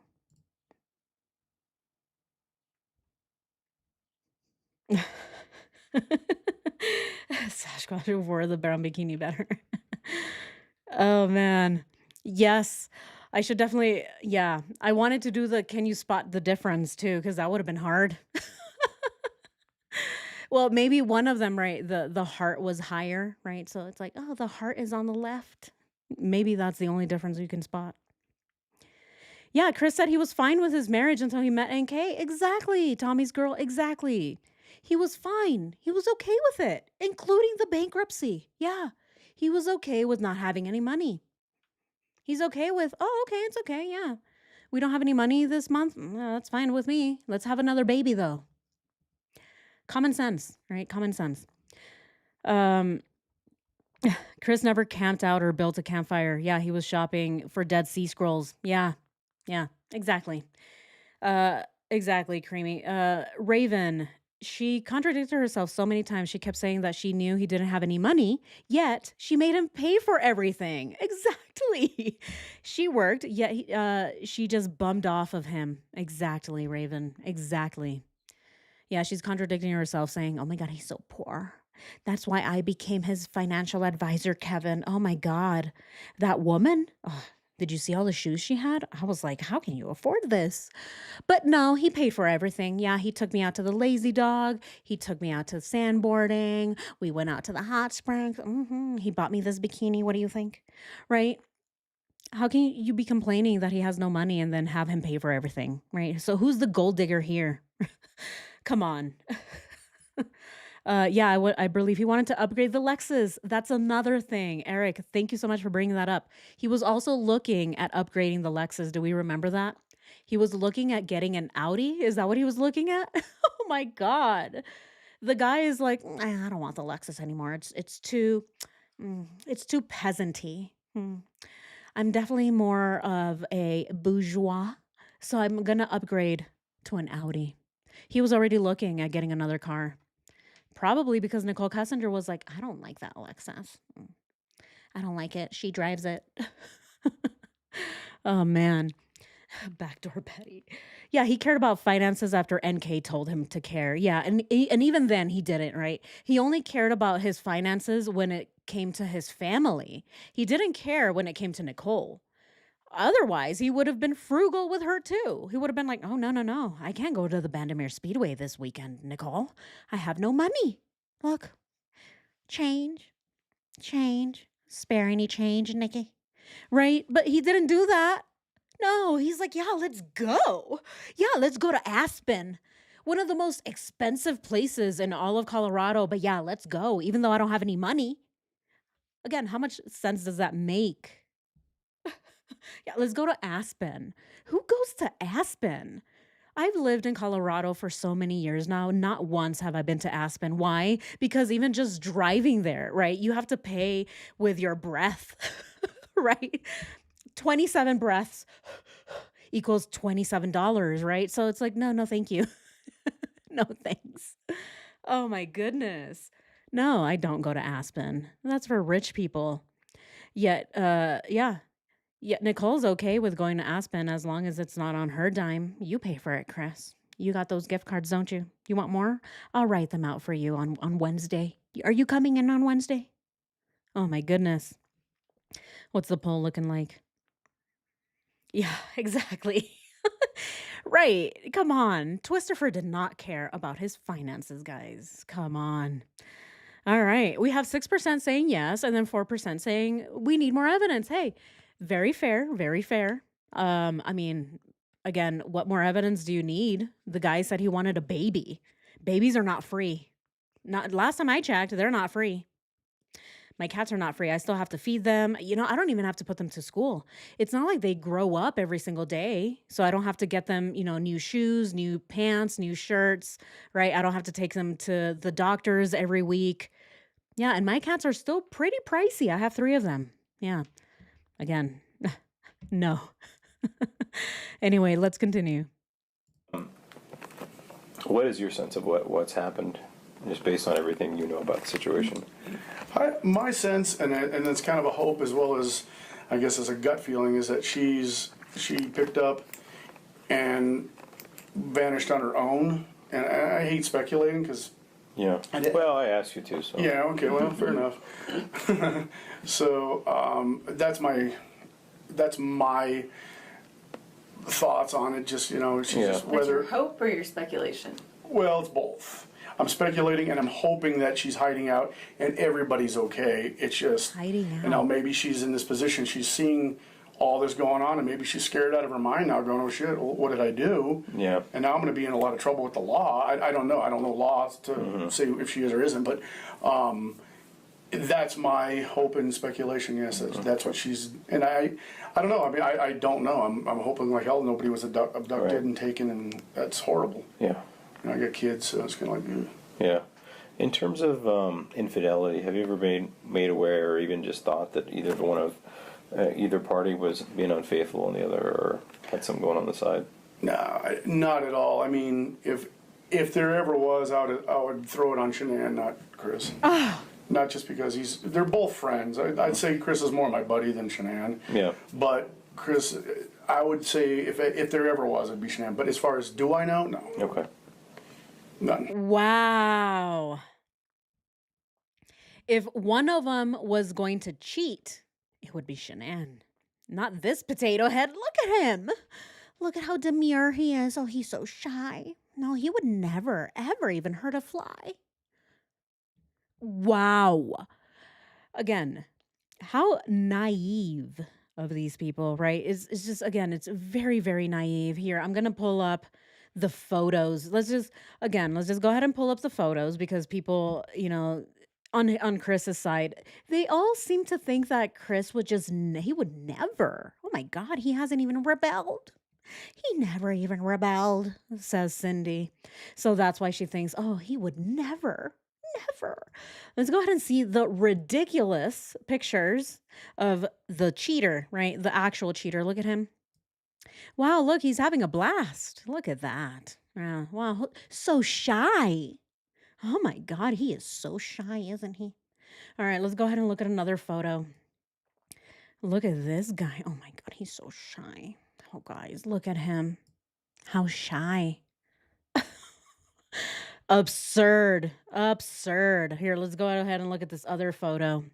Look at how shy he is, guys. Oh, so demure. Look at him. Oh, a little potato, right? He's not even a full grown potato. He's one of those little ones, right? The little purple ones. They come in different colors. You cook them in the morning, right? You put some egg in it, maybe a little bit of onion, sprinkle it, some salt, some pepper.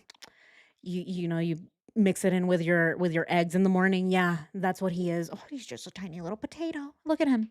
Look at how shy he is to be talking to other women. So ridiculous. Let's go ahead and look at another picture. I'm just driving the point here. I just want to drive the point. Look at this one. So shy. Look at how shy he is. Here, let's go ahead and zoom in. Not into that, please. Oh goodness. I'm so sorry. I'm like, oh goodness gracious. All right, let's zoom out of that and let's zoom into him. I'm sorry, guys. I'm sorry. You're all gonna end up with scleral abrasions after this. At least we'll all match, right? We'll all be scleral twinsies. Yeah, look at that. Again, it's gonna zoom into Nicole. Look at, oh, so shy. Look at him. What a shy guy. Wow. Look at he's even sweating. He's like, oh, should I close my eyes, ma'am? Right? He's like, "Oh, can I look? Come on." It's so stupid. Really. It's so absolutely ridiculous. And, as we know, Chris is also telling her, "You're so damn exactly." Oh, wow. What a shy guy, guys. Oh my God. Again, it's going to zoom into Nicole. I don't know why. Probably because this JPEG just loves it. I don't know. It's not me, guys. Okay. It's not me. Here, let me zoom. Oh, God. I'm trying to save you guys from this. I just want you guys to see his face. Does he look shy to you? He doesn't look shy to me. He looks like he's having a blast, actually. He's probably the one who asked her, "Hey, can you pose for me? I want something for my spank bank later." Yeah. And then there's also some, you can't see it, but there's also some lotion down here, right? Yeah. He's definitely not the shy guy. He was the cheater. He was the adulterer the whole time. Yet people somehow believed that it was Shanann.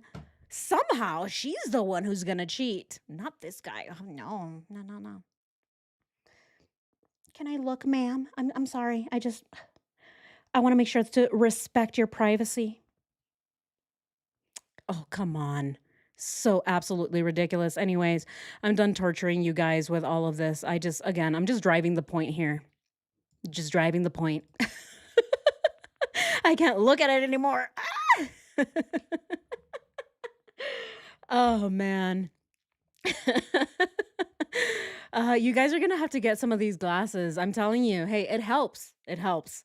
I did not feel my brain boiling, right? I didn't feel woozy. I didn't have double vision. So, hey, I recommend these next time you watch these or you look at these photos. All right. But again, right? Just driving the point. How ridiculous is it that just because he's shy, he's not gonna cheat? It's so dumb. Let's continue. All right. Not that I've been aware of or given any information. Yeah. You mentioned that she's expecting. Do you know anything about that? Did Chris tell you about it, or? No. How I found out was my wife is still friends with her on Facebook, if you want to say, and she said, did you know after the phone call came through, she goes, "Did you know Shanann was expecting?" And I was like, "No idea." I haven't talked to Chris for it's been a few months. Mm-hmm.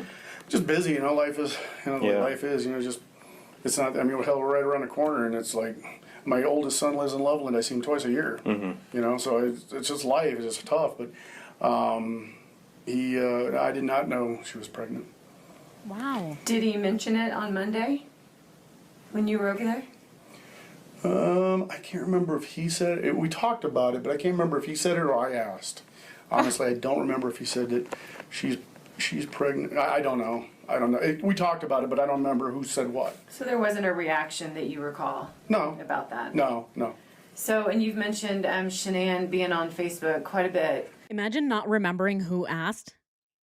He didn't even know that Shanann was pregnant, yet, she was on Facebook constantly, but he also said, I deleted her because she posted so frequently.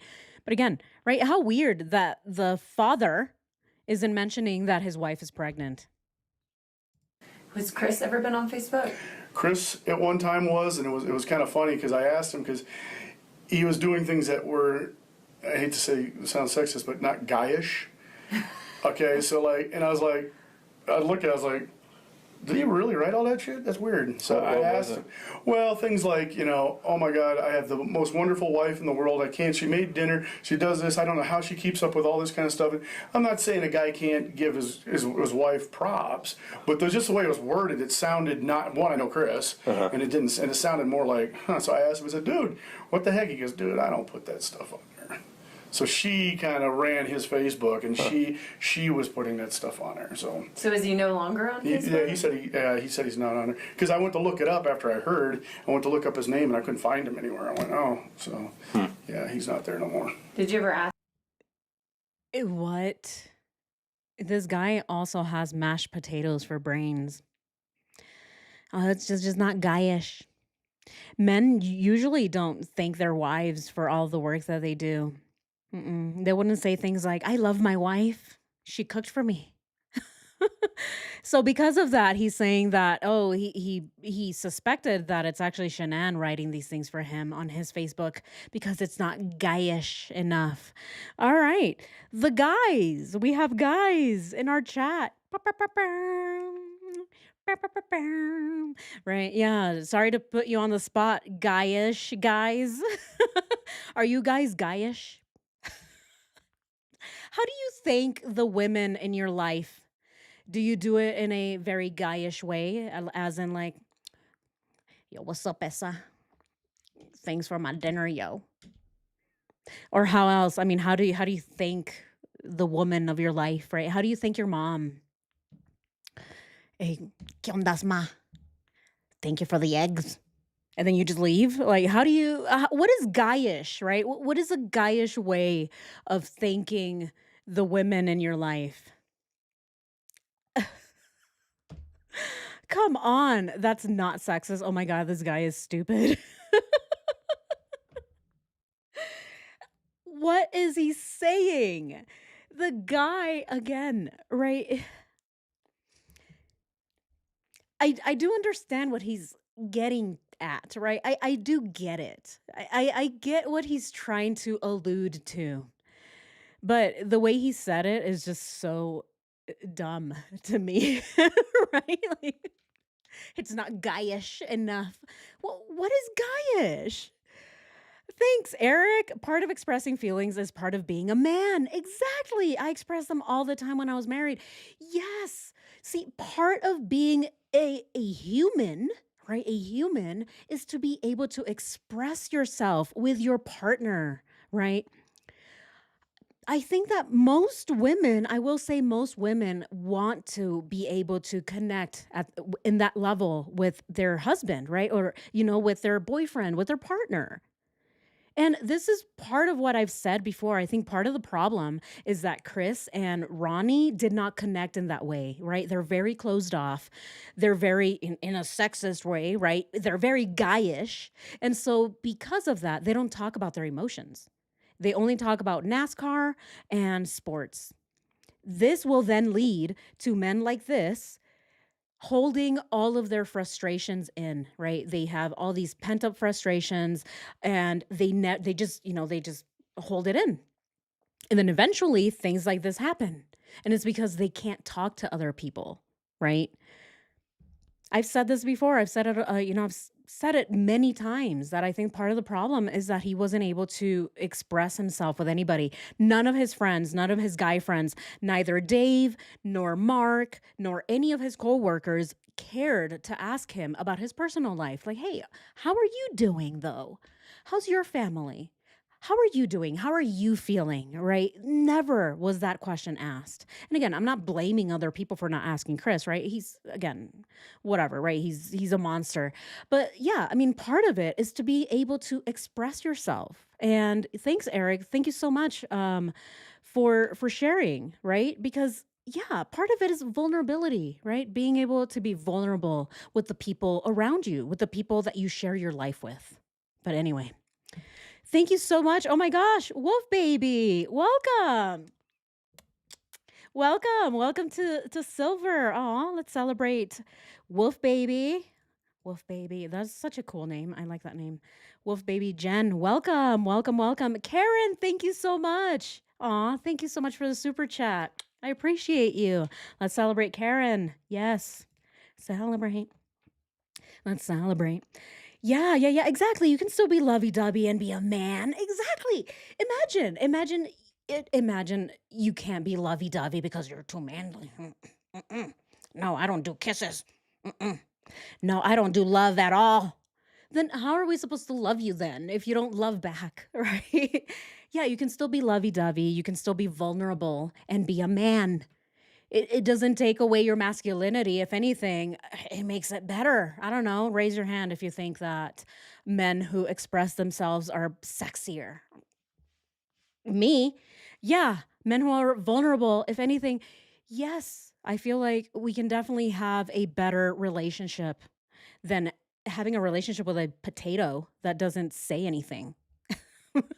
You want me to wash the dishes? Okay. Dish. I love you too. No, thank you. No, thanks. But anyway, I can be a woman and still laugh at farts and boogers and poop. Yeah, does it make me less of a woman? Exactly. Right. I think, again, we're just conditioned to behave in certain ways. And I think it is part of the problem. I think it's the way that our society is conditioned, the way that we condition men to be manly, women to be womanly. And this is why we're hearing these men talk about this. He's just not guyish. Okay. All right, let's continue. Ask him why he's not on it, or No, I never did. I've kind of a couple times gone and go. I set it up a long time ago, mine for my business and because it works pretty good. People are like, oh, I didn't know you do that. They bring you work. I've kind of kept it. I've closed it down a few times, brought it back up because I like funny stuff. Sometimes there's some funny things. I'm a FSU guy, grad, so I like to keep up with my Seminoles, and so it's easier to do it through these little things that they have on there. So. Anyway, yeah, I don't know why he did though. okay. Yeah, no idea. You said that you hadn't talked to Chris in a few months just because of life, busyness. Right. When's the last time you saw Chris before Monday? Last time I seen him was probably, it's been a while, I'd say 4 months ago. Probably, if I'm thinking right, at the mailbox cluster. At the I mailbox. think I ran into him and we kind of talked for a little bit just to catch up. He's asking about, because I started here like a year and a half ago, and he's asking about, just jobs and, how we're doing and everything. Just basic shit, same thing. It's like how the kids, how Shanann, that kind of shit. So around May? What about Shanann? When did you last talk to her? It's been a long time since I talked to Shanann. I'd say at least a year. Oh, I'd say at wow. least a year. Yeah, she's. What about seeing her? I think I've seen her in the neighborhood. If I remember right, they were walking once. I think they had they had the babies with them. I call them babies, but they had the kids with them, and they were walking. And they happened to come by I was out doing yard work or something, and just chatted with them for a little bit. And when you were talking about this trial separation, is that a term that you just came up with, or something that Chris said? It was I don't know if he said trial separation. He said they were separated and they were doing it. I don't know if it was I don't know if he said trial or he said just see how they would be apart. That may have been my terms. I've heard that term before somewhere, so that may have been my terms. Oh. And you live in the same neighborhood. Had they mentioned anything about their house moving, selling, anything like that? No, not nothing. Didn't think no so. Signs, nothing about moving, nothing like that. No. Did not think so. No. I mean, we've kind of. It's kind of funny. I just bought some land down in Florida, and last time I talked to Shanann, she was like, "Oh my God, you did?" And I said, "Yeah." And she goes, "I'd move back to Florida. You know, that's the only place back east. They don't want to go back to North Carolina for whatever, you know, whatever." I like Florida, you know, whenever people have their thing. But I bought some land down there, and so she said, "Yeah, if I ever move it." So that's the only thing about moving that was ever discussed. Was that? But it's not like they were going to do it. She just was kind of like, "Really? Where did you buy it?" And you know, that's then questioning, you know, where it is and all that stuff. And then I think this is all I have, but you had mentioned that you met them. Did they both work at Longmont Ford? Yes, he's a mechanic, or was a mechanic, and she was in sales. I can't remember who was there first. I don't think they came at the same time. And it was Chris. Chris got headhunted as a mechanic out there in North Carolina, and they brought him here to work at Ford. And then I think, if I remember, I don't know the time span, but somehow Shanann came in and started doing sales. And this is before they had any kids, too. So it was just the two of them. And and then whatever the reasons, they both split. They didn't want to be there anymore. And Chris got a better job at the Anadarko. And again, what she does, I don't know. Other than that, thrive. Okay. Okay, so Chris didn't mention moving to anybody, right? He didn't tell anyone that he was wanting to sell the house so that he can buy a new apartment or another house with Nicole Kessinger. So he was holding certain things in, right? So the thing is with Chris is he was okay with lying to the police, telling them, yeah, Shanann had already contacted the realtor. She's already doing all these things. But when it came to his friends, isn't it interesting that the people that actually know Shanann, he didn't try these lies with them? He seemed a little more closed off. He probably knew that if he told his friends, they would be more suspicious of him. Isn't that interesting? You guys let me know what you think, but I find this interesting that he's willing to lie to people who don't know the family, but he won't lie to the people that actually know him because they will kind of start to suspect things and be like, I don't know, did she really leave though? I don't know. That's kind of weird, right? That he didn't tell anybody, especially if he's trying to make it seem that Shanann did leave. Why wouldn't he tell them, oh yeah, Shanann put up the house for sale. It's probably because she wants to leave me. Yet he didn't say anything about that. Oh, wow. And yes, there was a few questions here that I wanted to get through, but I'll try to get through them later because I lost them now. Yeah, but one of them was regarding the oh, here it is. Tiffany. Yeah, Tiffany. Rocks, pertaining to the Fire Stick comment I made last night, Chris Getman was possibly helping with how-tos that would make him another accessory to investigate. Thank you, Tiffany. Yes, I do want to look into that, especially the Fire Stick, right? There's more theories regarding the Fire Stick. My mailbox friend is blind. Yes, I know him well because we check on him daily. Yeah. Aw, that's sweet. When Shanann got with Chris Watts, she thought that she couldn't get pregnant. I think Chris Watts betted on that and was one of the sole reasons he wanted to be with her. I don't think he ever wanted to be a father. Wow. Miranda, thank you so much for that. Huh. That's interesting. I never even thought of that. What do you guys think about that? That maybe Chris thought that Shanann could never get pregnant. Maybe that's why he's like, oh yeah, I want to be with her. And then when he realized like, oh dang, he was already stuck in the relationship. I mean, you know, when I think back on that presentation that he gave, if we can even call it that, right? When we think back on that train wreck, it does really sound like he was already over it, right? It sounded like he didn't even want to be in that relationship anymore. It did seem like he was already looking. He was already shopping, right? Looking at other people to be with maybe. Oh, I don't know. Maybe my relationship will be better with them. I mean, oh my God. It could be. That's a very, very interesting thing. Yeah. Thank you so much for saying that. Oh. See, another way of thinking about this case, right?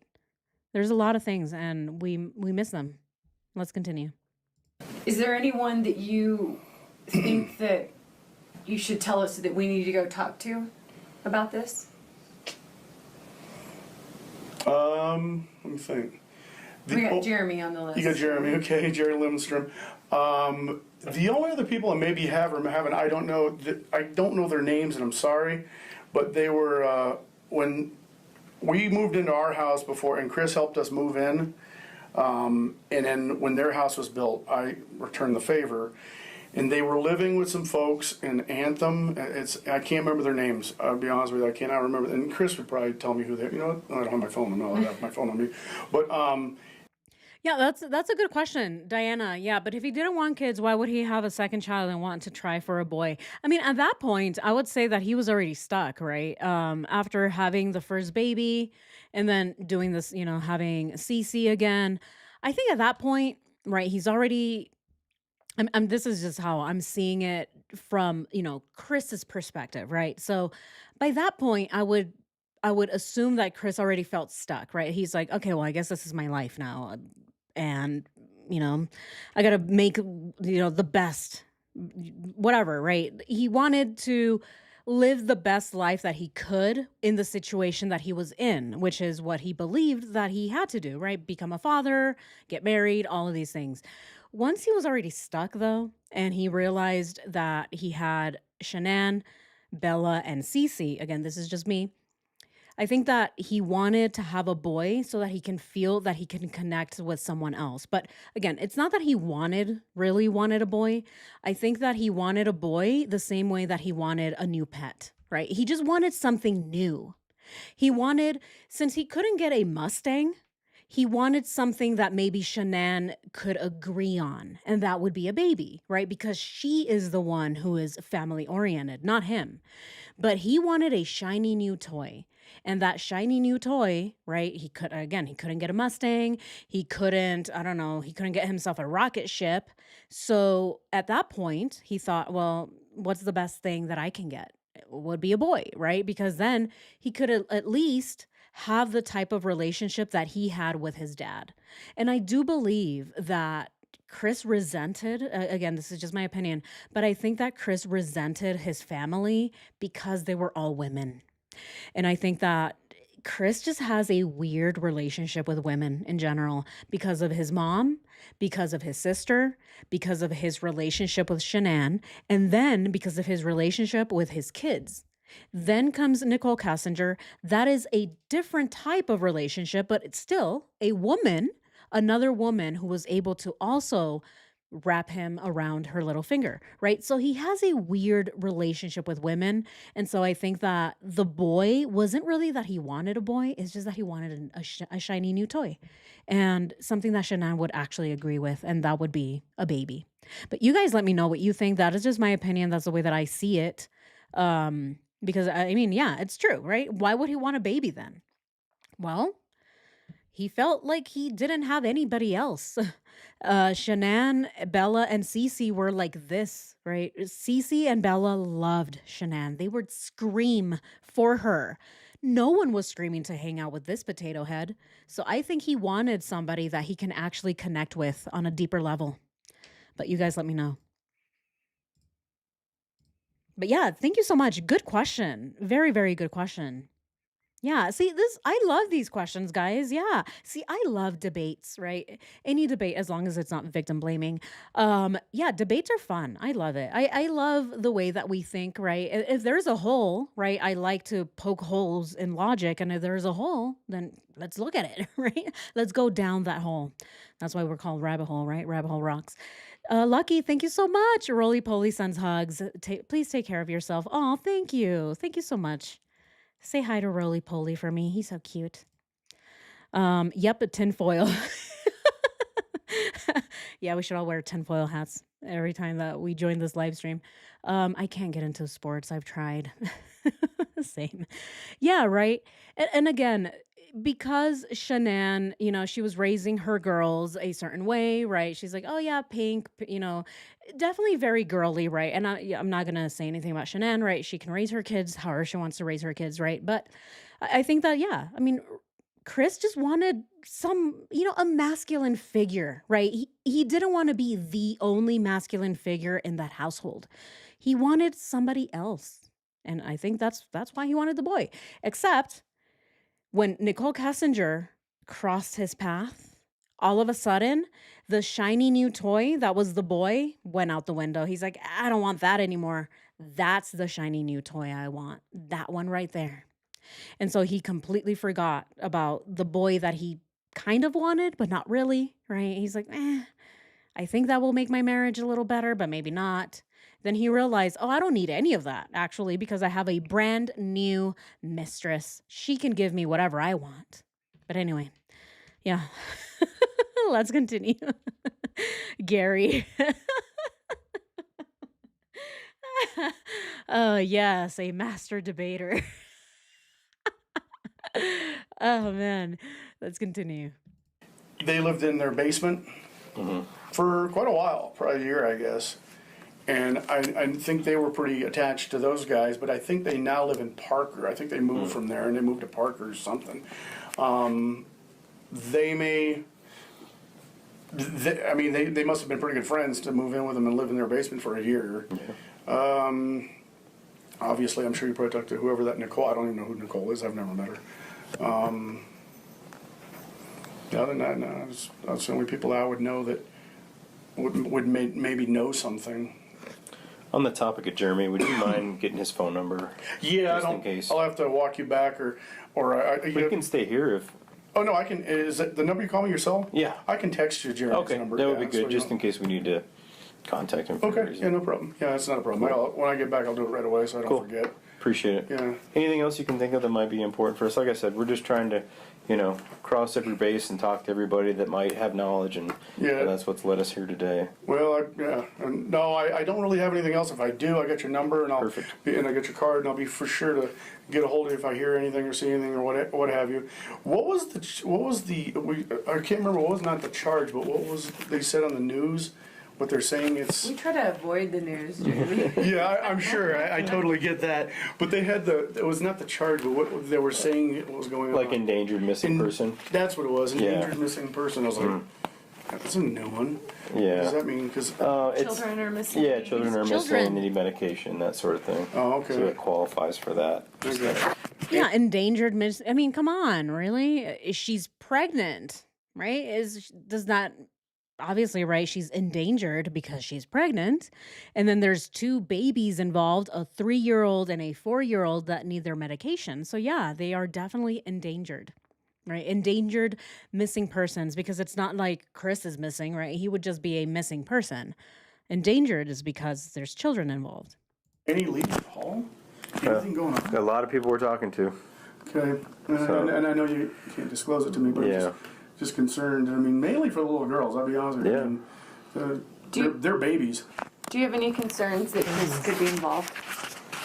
I really don't. I mean, you're not the first person who's said that, because when you talk about this. Well, that's where everybody goes. I mean, that's, Yeah. the people closest to home. Right. As far as I feel in my heart, I know Chris pretty well. Like I said, he's the lowest key guy I think I've ever met in my life. Go with the flow kind of guy, non-confrontational. But it's you see things almost daily now. There's all of a sudden people say that, and you're like, oh yeah, and you're like, oh, okay. So I mean, I understand nothing can be ruled out. Yeah. But as far as Chris, in my heart, no, I don't think he had anything to do with anything. That's my. How wrong he was, right? How wrong he was, because he's so non-confrontational. I'd rather have someone who is confrontational, because at least they show me that they have feelings. At least they show me that they have a personality. At least it shows me that something bothers them, right? Chris was strange in that nothing bothered him. That alone is a red flag to me. If nothing bothers him, then what does? Does that mean that is he an empty shell? That's scarier to think about. I would rather somebody keep telling me, oh, don't do it that way. I don't like it done that way. Because again, at least I know, oh, you have opinions. Okay. So you're not just a brain dead potato. Okay. So you are a person. Wow. So weird. We're almost done here. Cool. Well, we appreciate your time, and like I said, if you wouldn't mind texting me that number, I'd really appreciate it. Yeah, you bet. Thanks for taking the time out of your day. Yeah, no problem. Yeah, my supervisors are cool. You like working here? I love it. Yeah. Yeah, when you work for yourself forever, everything is, you're chasing checks and work. Yeah. Now I'll have a military retirement, I'll have this retirement.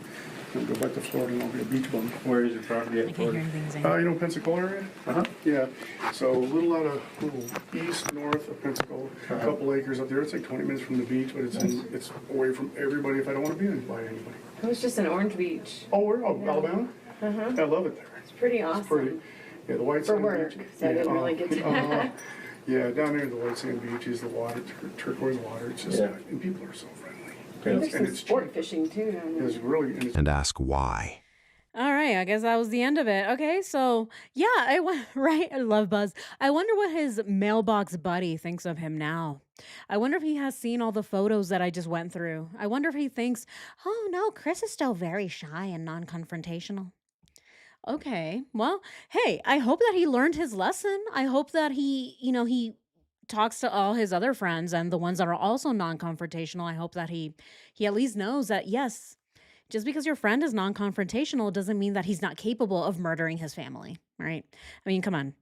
I've said it before. The only way that I would think that Chris didn't do it is if he was an actual potato, right? A vegetable. If he was a potato with just eyes on it. Well, how did he do it? He doesn't even have legs. How did he climb up there? He doesn't even have arms, right? That's the only way that I would believe that Chris didn't do it. He was a full, able-bodied man. He worked out every single day. Of course, he can murder his family.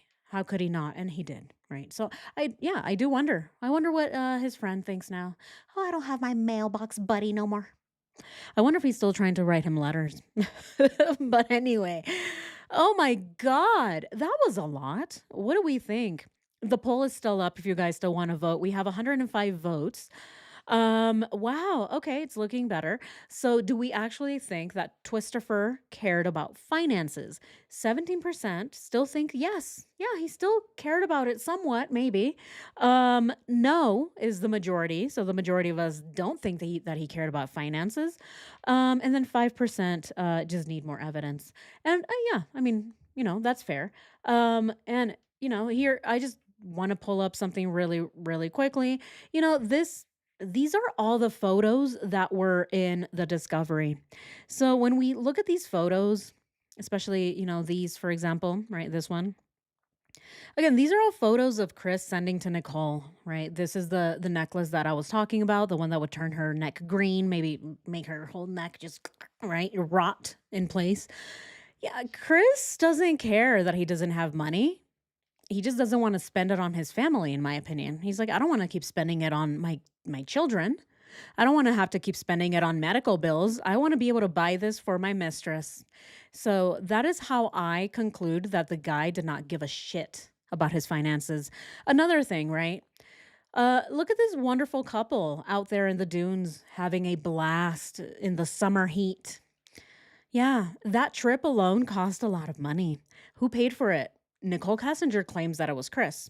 How did Chris pay for it if he doesn't, if he cares about his finances so much? Why did he even go if he cares, right? Yeah, let's continue looking at all of these ridiculous photos.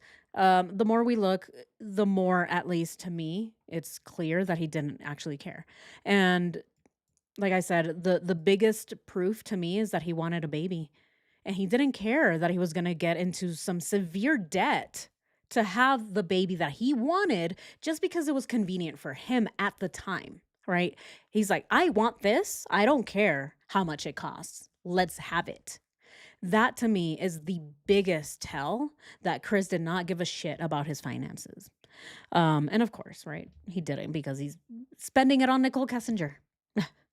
But hey, there could be other reasons, right? Oh, he didn't know. Oh, he's just too stupid. He just didn't know what his finances were like.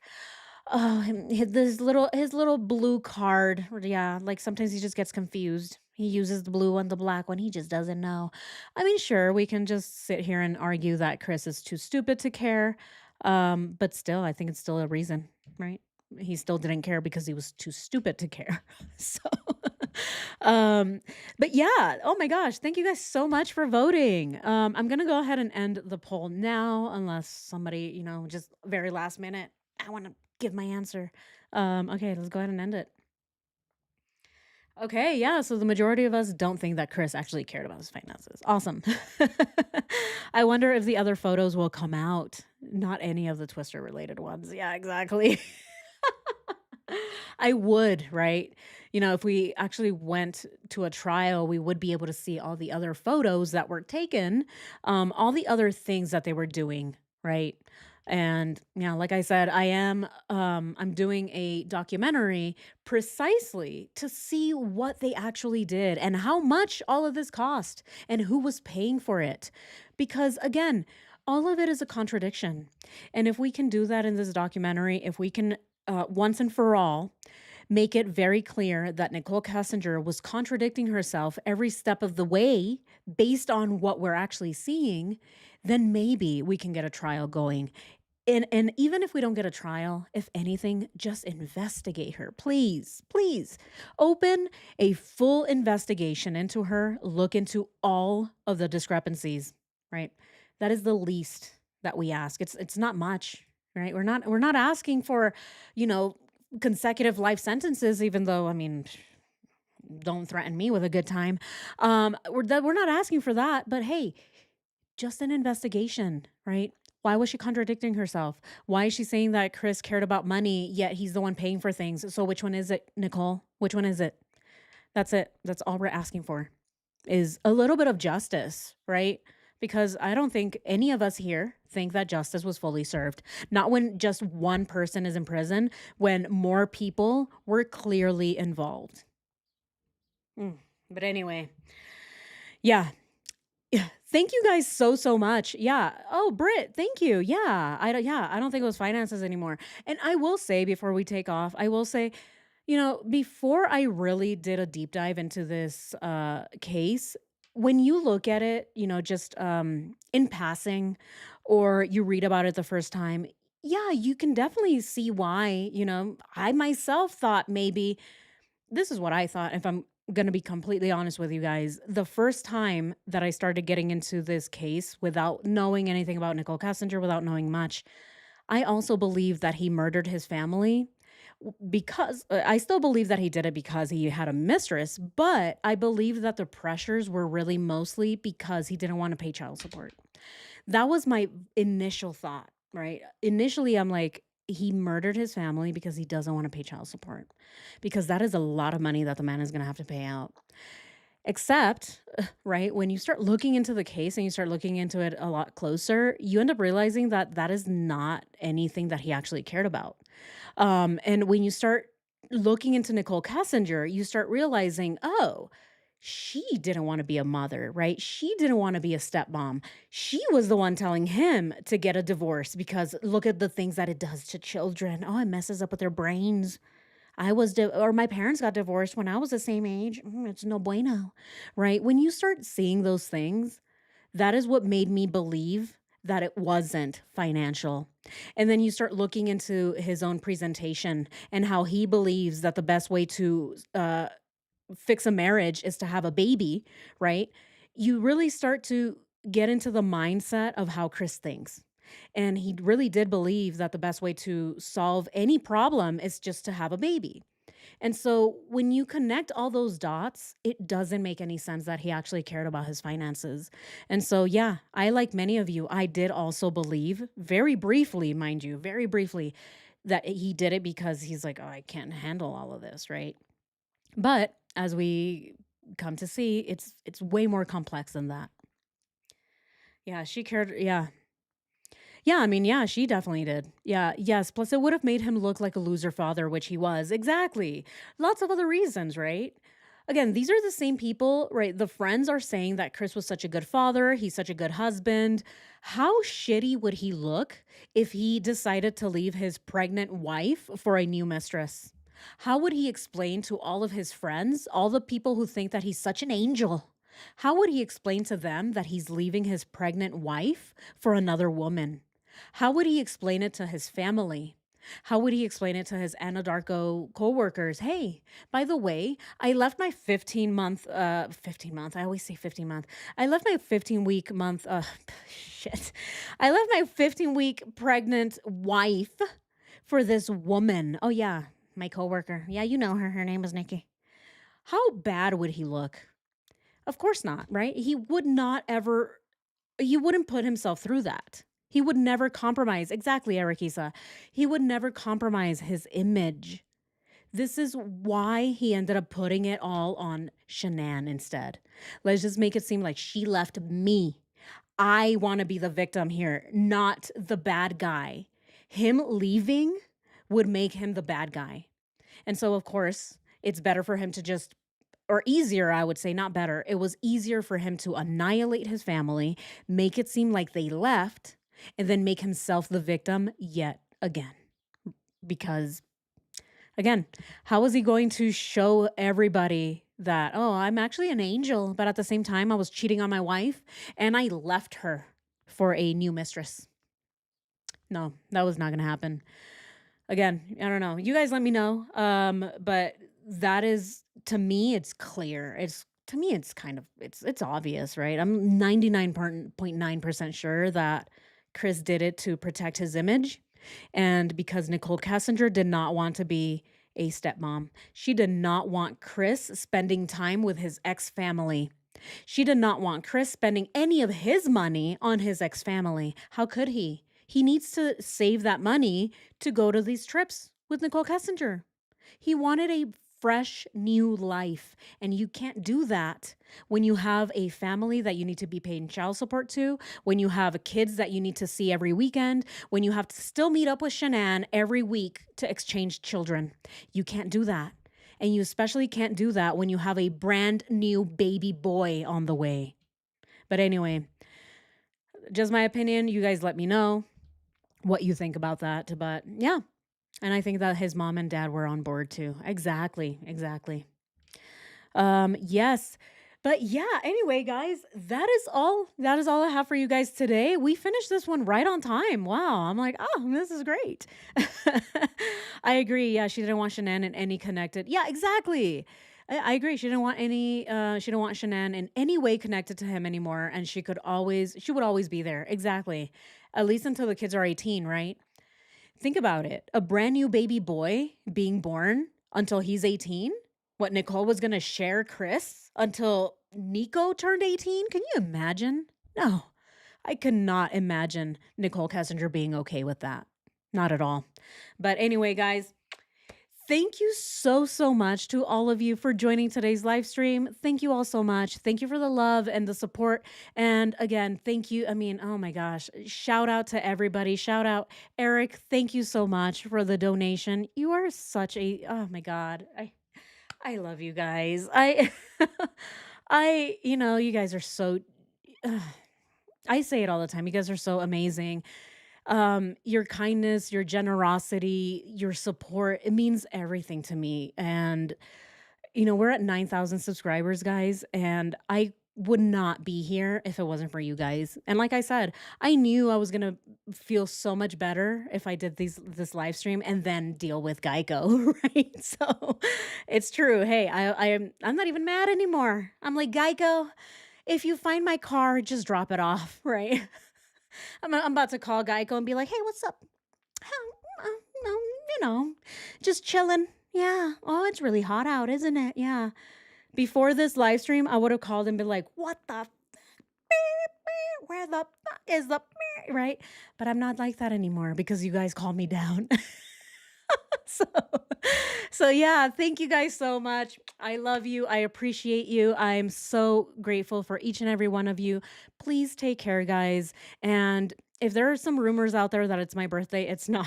Okay, it's not my birthday. My birthday is a whole month from now. Okay, so a little early, but thank you for the early birthday wishes. I guess we're all happy that I didn't die, I guess, right? I'm like, at least, right? Maybe I'm born again, right? I'm like a phoenix rising from the ashes. So maybe, who knows, maybe it's my birthday again. But yeah, it's not my birthday, guys. It's next month. So thank you guys so much. I appreciate all of you. Please take care, and I'll see you tomorrow. Yeah, I'll see you guys tomorrow, hopefully at the same time. Hopefully I'm not looking for my car. Hopefully I'm not calling Geico and asking them where where's my shit at, right? So yeah, thank you guys so much. Great community. Love you all. Thank you, mods. Thank you, members. Thank you to my subscribers. And goodbye. This time for real. See you guys tomorrow. Bye, guys. Yeah, this time for real. This time for real. I gotta go find this car. I gotta go find my camp equipment. Like, I have a lot of things to do, and I still have to post videos. To my patron, my Patreon members, you'll see the videos. They're coming. You just please give me a little more time. It's just this week is hectic, you guys. So thank you guys for being so patient with me as I figure my life out after this terrible fucking accident. It's just fucking crazy. To me, it's still, oh my God. It happened just a week ago. Can you believe that? Monday. Oh my God. But anyway, thank you guys. All right, I'll see you guys. Love you. Oh my God. Oh my God. I'm the worst. Everybody already left. And I forgot to do something. Here you go, guys. I forgot to do the fan funding. I just want to thank everybody again. Dragon Onion, Wolf Baby, welcome. I love the name, by the way. Karen, thank you so much. And Lucky, thank you so much. Say hi to Roly Poly for me. Angela, thank you so much for the jewels. See you guys, I'm still here. Oh man, that's what ADHD does to you. All right, Nini, thank you. Licia, thank you so much. Angela, Wolf Baby, thank you guys so much for the jewels. Ratitude, thank you so much. Julia, thank you so much. My 7th subscriber. I will always remember you as my 7th subscriber. Love you. And Angela, thank you so much again. Thank you all. Thank you guys. Geico. Yeah, I have to deal with the lizards. I gotta go deal with the lizard people. All right, guys. Okay, for real now. All right. All right, bye, guys.